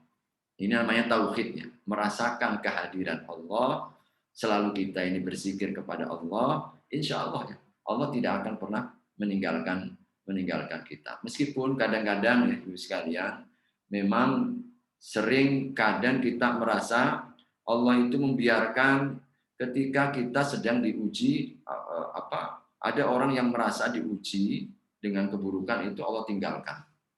Enggak ya, ibu sekalian, Bapak yang dirahmati Allah, bahkan kasih sayang Allah itu sangat tampak ketika kita diuji. Jadi kan ada sebagian hamba ini merasakan nikmat, kalau nikmat datang Allah itu cintai. Tapi kalau ujian datang Allah itu benci. Tidak begitu. Ukurannya itu tidak begitu. Jadi ukuran cinta maupun bencinya Allah itu bukan karena faktor dunia. Bahkan sebaliknya, kadang Allah uji itu bentuk sayangnya kepada kita. Begitu ya.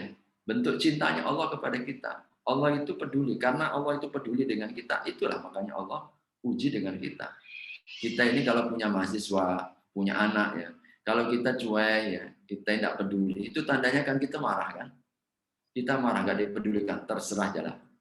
Kau mau apa saja, jungkir baliknya, nyungsep nih kata orang begitu, terserah, aku tidak lagi peduli. Kita malah takut dibegitukan oleh Allah, dibiarkan oleh Allah, tidak ditolong.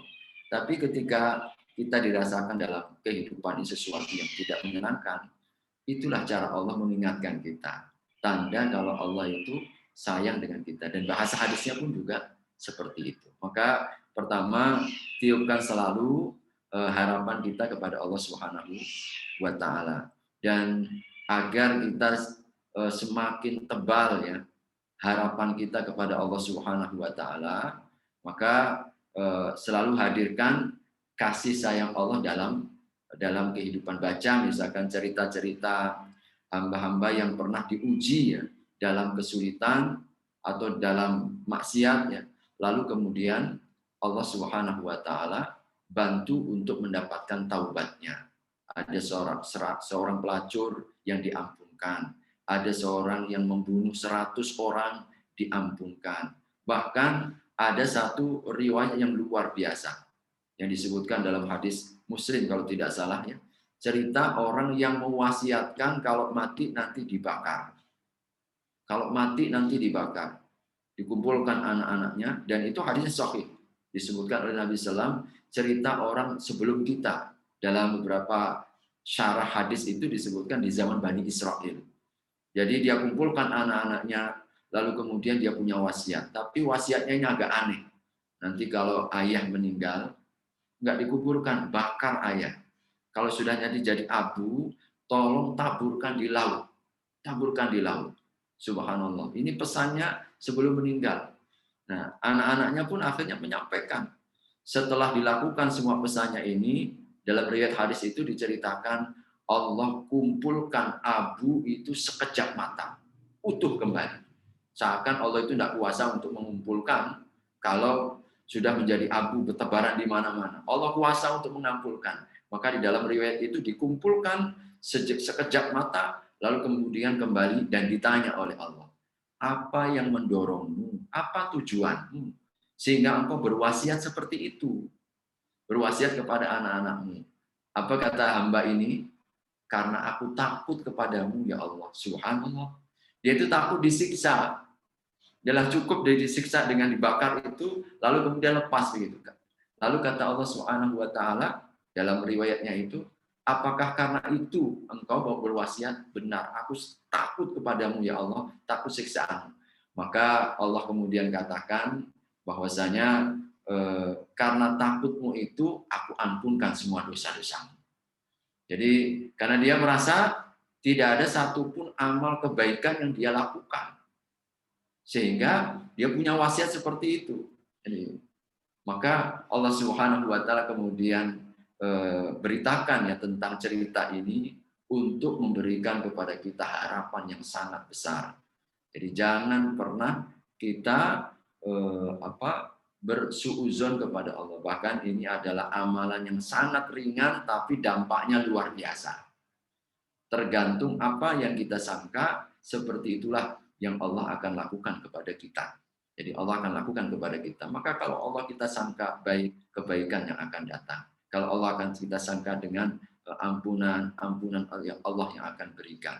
Kalau Allah kita sangka dengan kasih sayang, Allah pasti akan menyayangi dan mencintai kita. Begitu seterusnya harapan. Nah, kapan ini? Saat kita dirundung ketakutan yang berlebihan. Nah, kalau misalkan kita mulai merasa ini aman nih, merasa aman itu artinya banyak harapan, tenang sajalah, Allah kan nanti akan masuk surga kita dan seterusnya. Nah, saat seperti itu kata para ulama, tiupkan rasa ketakutan kita kepada Allah. Baca ayat-ayat, baca hadis-hadis tentang siksaan, bagaimana akibat orang-orang di penghujung akhir masa hayatnya. Ada orang yang seperti Bal'am bin Ba'urah. Apa kurangnya Bal'am bin Ba'urah?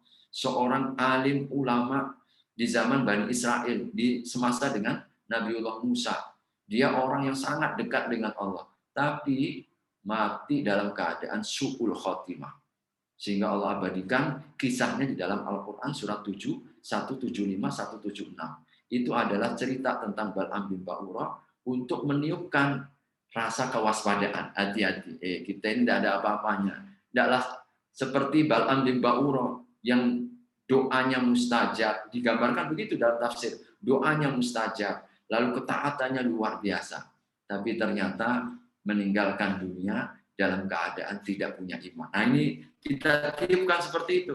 Kalau kita sudah mulai merasa aman, begitulah kita mengelola yang mudah-mudahan insya Allah. Wallahu a'lam bishawab. Alhamdulillah. Ustaz. Satu pertanyaan lagi ya Ustaz. Ya, monggo. Monggo, mumpung masih ada waktu 7.18, nanti kita tutup 7.30. Kalau ada yang mau bertanya, silahkan. Ya Ustaz, satu pertanyaan Ustaz. Merayakan, iya, karena perbandingan waktu itu ya Ustadz ya, perbandingan waktu hidup kita 62,5 tahun, ibarat 1,5 jam di akhirat itu Ustadz ya. Kemudian nikmat Allah yang kita terima itu kan ibadah kita tidak seimbang ya Ustadz ya. Karena rahmat Allah saja maka kita masuk surga. Nah, menjaga rahmat Allah supaya kita dapat rahmat Allah itu Ustadz, ikhtiarnya apa saja Ustadz? Terima kasih Ibu Wisnu ya, insya Allah ya. Sebagaimana saya tadi sampaikan dan merupakan spirit yang juga dibangun oleh Al-Quran ya. Di dalam surat yang sering dibaca ya, kalau di sebagian tempat, kalau di Pontianak ini setiap hari Jumat subuh pasti bacaannya Alif Lam Sajdah. Jadi disebutkan di sana bahwasanya ketika orang ka'alfi sanatin mimma ta'udun, kehidupan kita di dunia ini perbandingannya seperti 1000 tahun kalau dibandingkan dengan kehidupan akhirat. Lalu kemudian kita ini hidup hanya, kalau dibandingkan akhirat tadi 1,5 jam saja, tapi balasannya selama-lamanya. Itu menunjukkan apa? Kasih sayang Allah yang maha tidak terbatas. Dan agar kita kemudian tidak berorientasi, ya tadi ya, kita hanya, tujuan kita ini semata-mata dunia yang sangat-sangat super singkat itu. Sangat-sangat sementara itu. Maka alangkah naifnya, ruginya kalau kemudian kita menggadekan nikmat yang abadi dengan sebuah kenikmatan yang sesaat. Jadi tentu ini yang amat sangat merugi. Oleh karenanya bagi kita rahmat Allah Subhanahu wa taala ini yang lebih kita harapkan, karena digambarkan ya dalam satu riwayat hadis itu rahmat Allah yang disiapkan itu ada 100. Jadi ini kita baca dalam tafsir surat Al-Fatihah Ar-Rahmanir Rahim, kita akan mendapatkan keterangan ini, disampaikan hadis Nabi SAW bahwa rahmat kasih sayang Allah itu jumlahnya ada 100. 99 satu ini yang dibagi di dunia ini. Jadi yang Allah rasakan kepada kita, Allah turunkan dalam kehidupan kita ini hanya satu rahmat yang membuat subhanallah seperti seakan sudah surga semuanya ini. Ini baru satu rahmat. 99, bagaimana 99 perbandingannya? 1 banding 99. Ini yang Allah siapkan nanti di akhirat. Subhanallah. Allah akan berikan kepada hamba-hamba Ar-Rahim saja. Ar-Rahim, itulah yang disebut dengan 99-nya rahmat Allah Subhanahu wa taala. Yang Ar-Rahmannya itu di dunia ini satu ini. Ar-Rahmannya satu di dunia ini. Karena itu Allah tetap beri jatah kehidupan, fasilitas hidup. Orang yang paling ingkar sekalipun tetap diberikan oleh Allah makan, minum, hidup nyaman. Tapi itu kan hanya satu rahmat. Tak lebih beberapa tetes saja tadi dari ujung jari kita dibandingkan dari samudra akhirat yang Allah siapkan 99 itu. Karenanya tentu kita perlu meraih ini ya, Ar-Rahimnya Allah ini. Maka yang paling efektif di antara yang pertama, Bapak Ibu sekalian, agar kita dapat rahmatnya Allah dan ternyata menjadi salah satu pintu terbanyak terbukanya surga. Disebut oleh Nabi SAW. Melalui apa? Kasihan, berkasih-kasihlah kepada sesama. Ya, irhamu man fil ardi yarhamkum man fis sama. Kau kasihi yang di bumi ini. Kau kasihi yang ada di alam ini. Maka yang di langit akan mengasihi. Jadi ternyata sebab rahmat Allah diturunkan salah satunya dengan menebar kasih sayang kepada sesama. Makanya ini sebuah isyarat saat kita sholat, ya, bangun, ruku, i'tidal, sujud, duduk di antara sujud, banyak doa kita lakukan di dalam sholat. Penutupnya apa? Salam, kanan ke kiri. Adalah sebuah isyarat setelah kita membangun hubungan baik kita kepada Allah, mesti yang harus kita lakukan, coba peduli dengan kanan kiri kita. Maka Nabi mengingatkan, tidaklah beriman sampai 3 kali. Tidak beriman orang yang tidur kenyang, tetangganya kelaparan. Satu cerita mungkin sebagai sebuah hikmah, mungkin juga Bapak Ibu sudah mendengar, tapi untuk kita agar termotivasi ya dengan rahmat Allah ini, cerita yang disampaikan oleh almarhum atau rahimahullah Syekh Ali Jabir ya.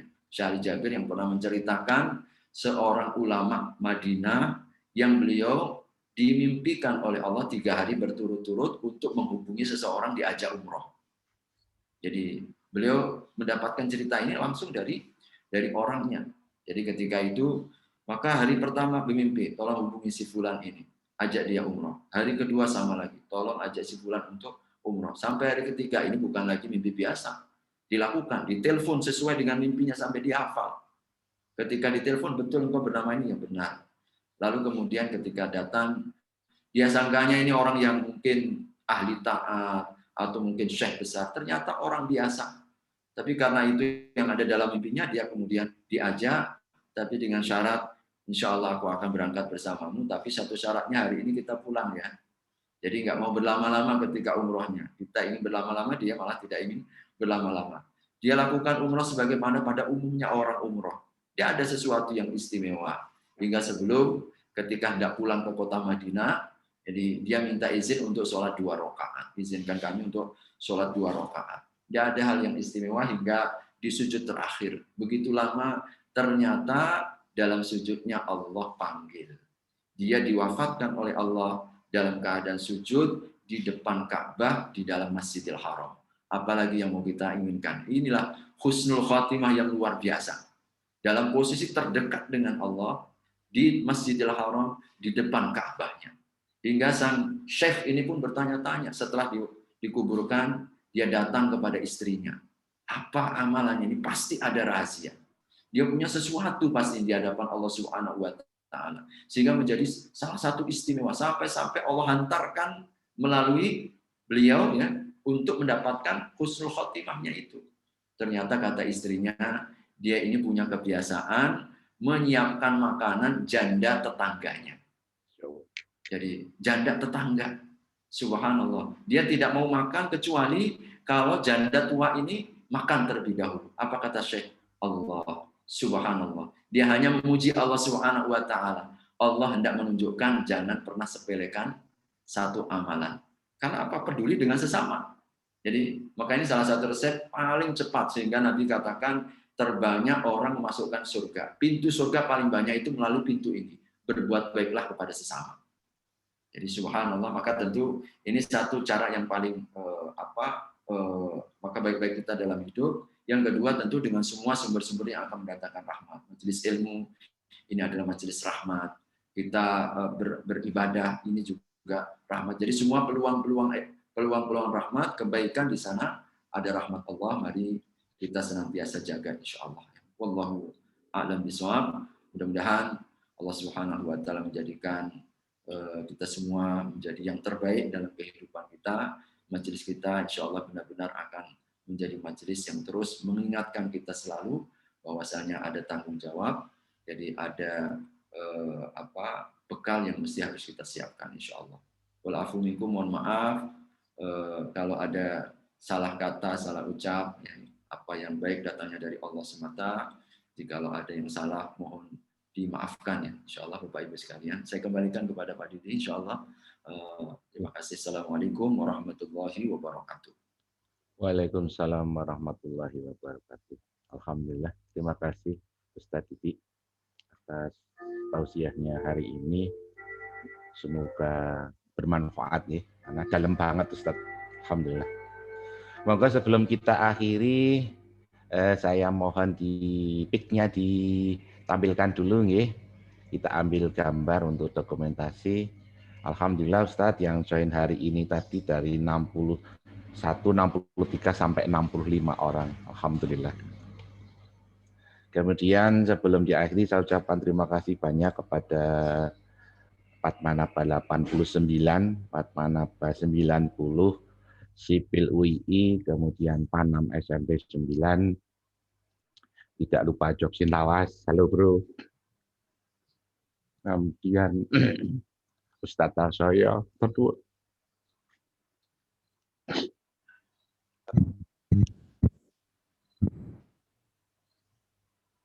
Dan banyak lagi yang tidak bisa saya sebut satu-satu. Parman, Kesimat.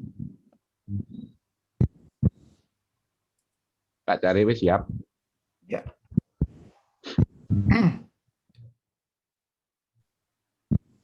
Ya. 1, 2,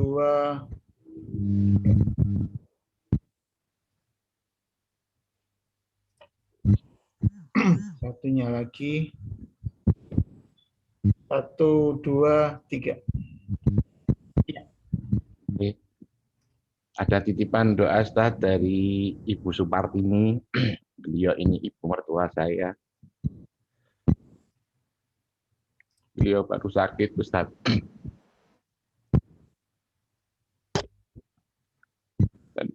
Dan yang istimewa, ibu ini adalah jamaah setia Zoom Kadem Hati. Moga Ustaz, waktu saya silakan. Baik, terima kasih Pak Didi. Insya Allah kita sempurnakan majelis kita dengan memanjatkan doa. Insya Allah termasuk di antara tempat dan momentum yang sangat dekat dengan pengabulan saat kita berkumpul karena Allah Subhanahu Wa Taala. Wabil khusus kita sampaikan doa kita kepada Ibunda Supartini yang sedang Allah uji dengan sakit. Insya Allah kita sampaikan nanti doa kepada beliau. A'udzubillahi minasyaitonirrajim. Bismillahirrahmanirrahim. Alhamdulillahi hamdan yuwafi ni'amahu wa yukashi'u masidah. Ya Rabbana lakal hamdu kama yanbaghi li jalali wajhikal karim wa 'azimi sultanik. Allahumma ya Allah, segala puja serta puji kami panjatkan di hadapan-Mu atas nikmat karunia ya Allah, taufik, inayah, kemudahan, karena atas izin-Mu semata ya Allah kami dapat berkumpul dalam majlis yang insya Allah kami berharap ya Allah ridha-Mu semata ya Allah yang menjadi tujuan kami. Allahumma ya Allah, himpun kami dalam kebaikan, himpun kami dalam kasih sayang, himpun kami ya Allah dalam istiqamah, himpun kami ya Allah dalam iman dan amal soleh ya Allah. Allahumma ya Allah, tunjukkanlah kepada kami kebenaran itu adalah kebenaran adanya. Berilah kami kekuatan ya Allah untuk senantiasa mengamalkannya. Tunjukkan pula ya Allah kepada kami kesalahan adalah kesalahan adanya. Kami bermohon di hadapan-Mu dengan segenap permohonan ya Allah.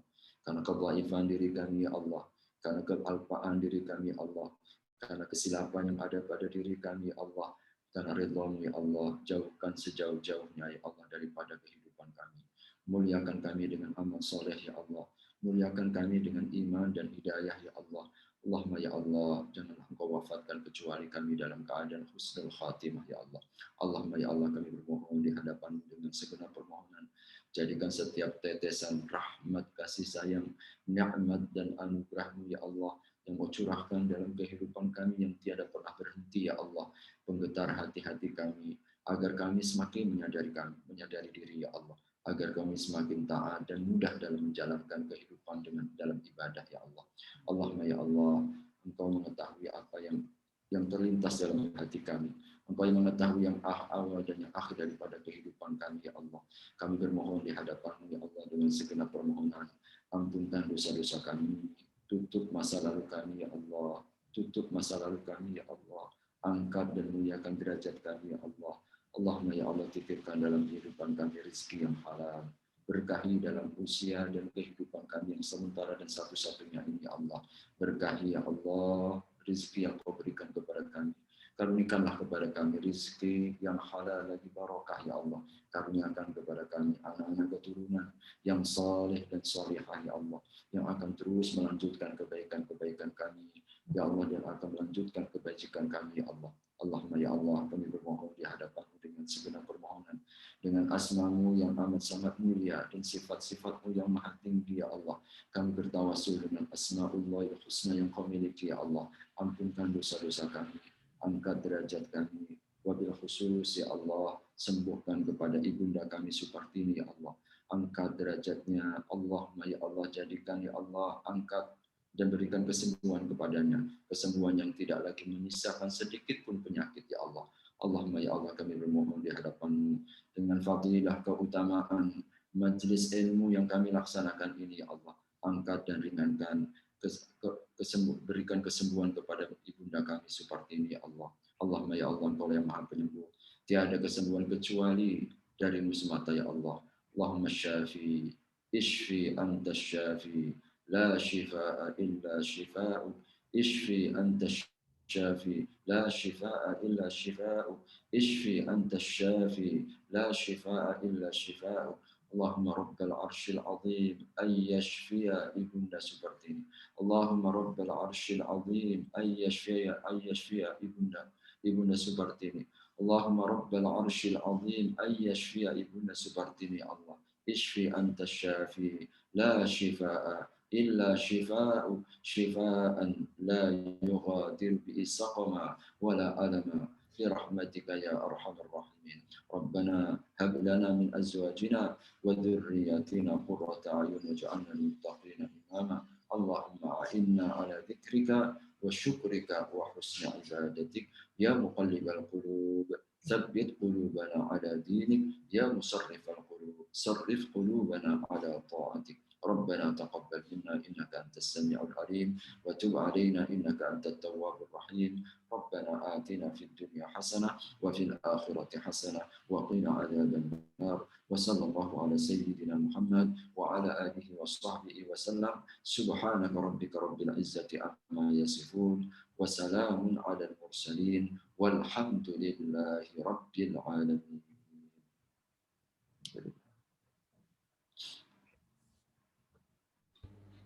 Terima kasih sekali lagi kami ucapkan kepada Ustadz Didi yang sudah memberikan doa dan tausiahnya pada hari ini. Jazakumullah Ustadz. Tidak lupa kami ucapkan juga terima kasih pada Bapak Ibu semua. Insya Allah di Sabtu depan kita akan bertemu dengan Pak Guru Munici. Benar Pak Cari? Insya Allah kalau tidak salah Minggu Sabtu depan di jam yang sama akan hadir Bapak kita Pak Guru Munici Bahron Etres. Jangan lupa hari dan tanggal yang di jam dan waktu yang sama. Sekali lagi kami ucapkan terima kasih kepada Ustadz Didi, jazakumullah Ustadz, dan kepada teman-teman Bapak Ibu semua yang sudah berkenan join di pagi hari ini. Kami ucapkan terima kasih Pak Asdiasoyo, Matur Suwun, Ustadz Agus, dan semuanya. Mohon maaf kalau ada salah kata. Marilah pengajian pada pagi hari ini kita tutup bersama-sama dengan membaca doa kafaratul majlis. Subhanakallahumma wa bihamdika asyhadu alla ilaha illa anta astaghfiruka wa atubu ilaik. Terima kasih buat semuanya. Assalamualaikum warahmatullahi wabarakatuh. Waalaikumsalam warahmatullahi wabarakatuh. Pamit Mas Didi. Iya, matur suwun Mbak Julita. Mohon izin, Nggih, monggo Ustaz. Pamit Om Didi. Assalamualaikum Nggih, Mbak Dewi nggih, matur suwun. Duluan ya Pak Dedi. Ya, makasih Man. Ya, Assalamualaikum. Waalaikumsalam. Turun Om Dudi. Ya, Mbak Ida. Pamit Pak Dudi. Ya, mau ketemu Bu Guru nggih.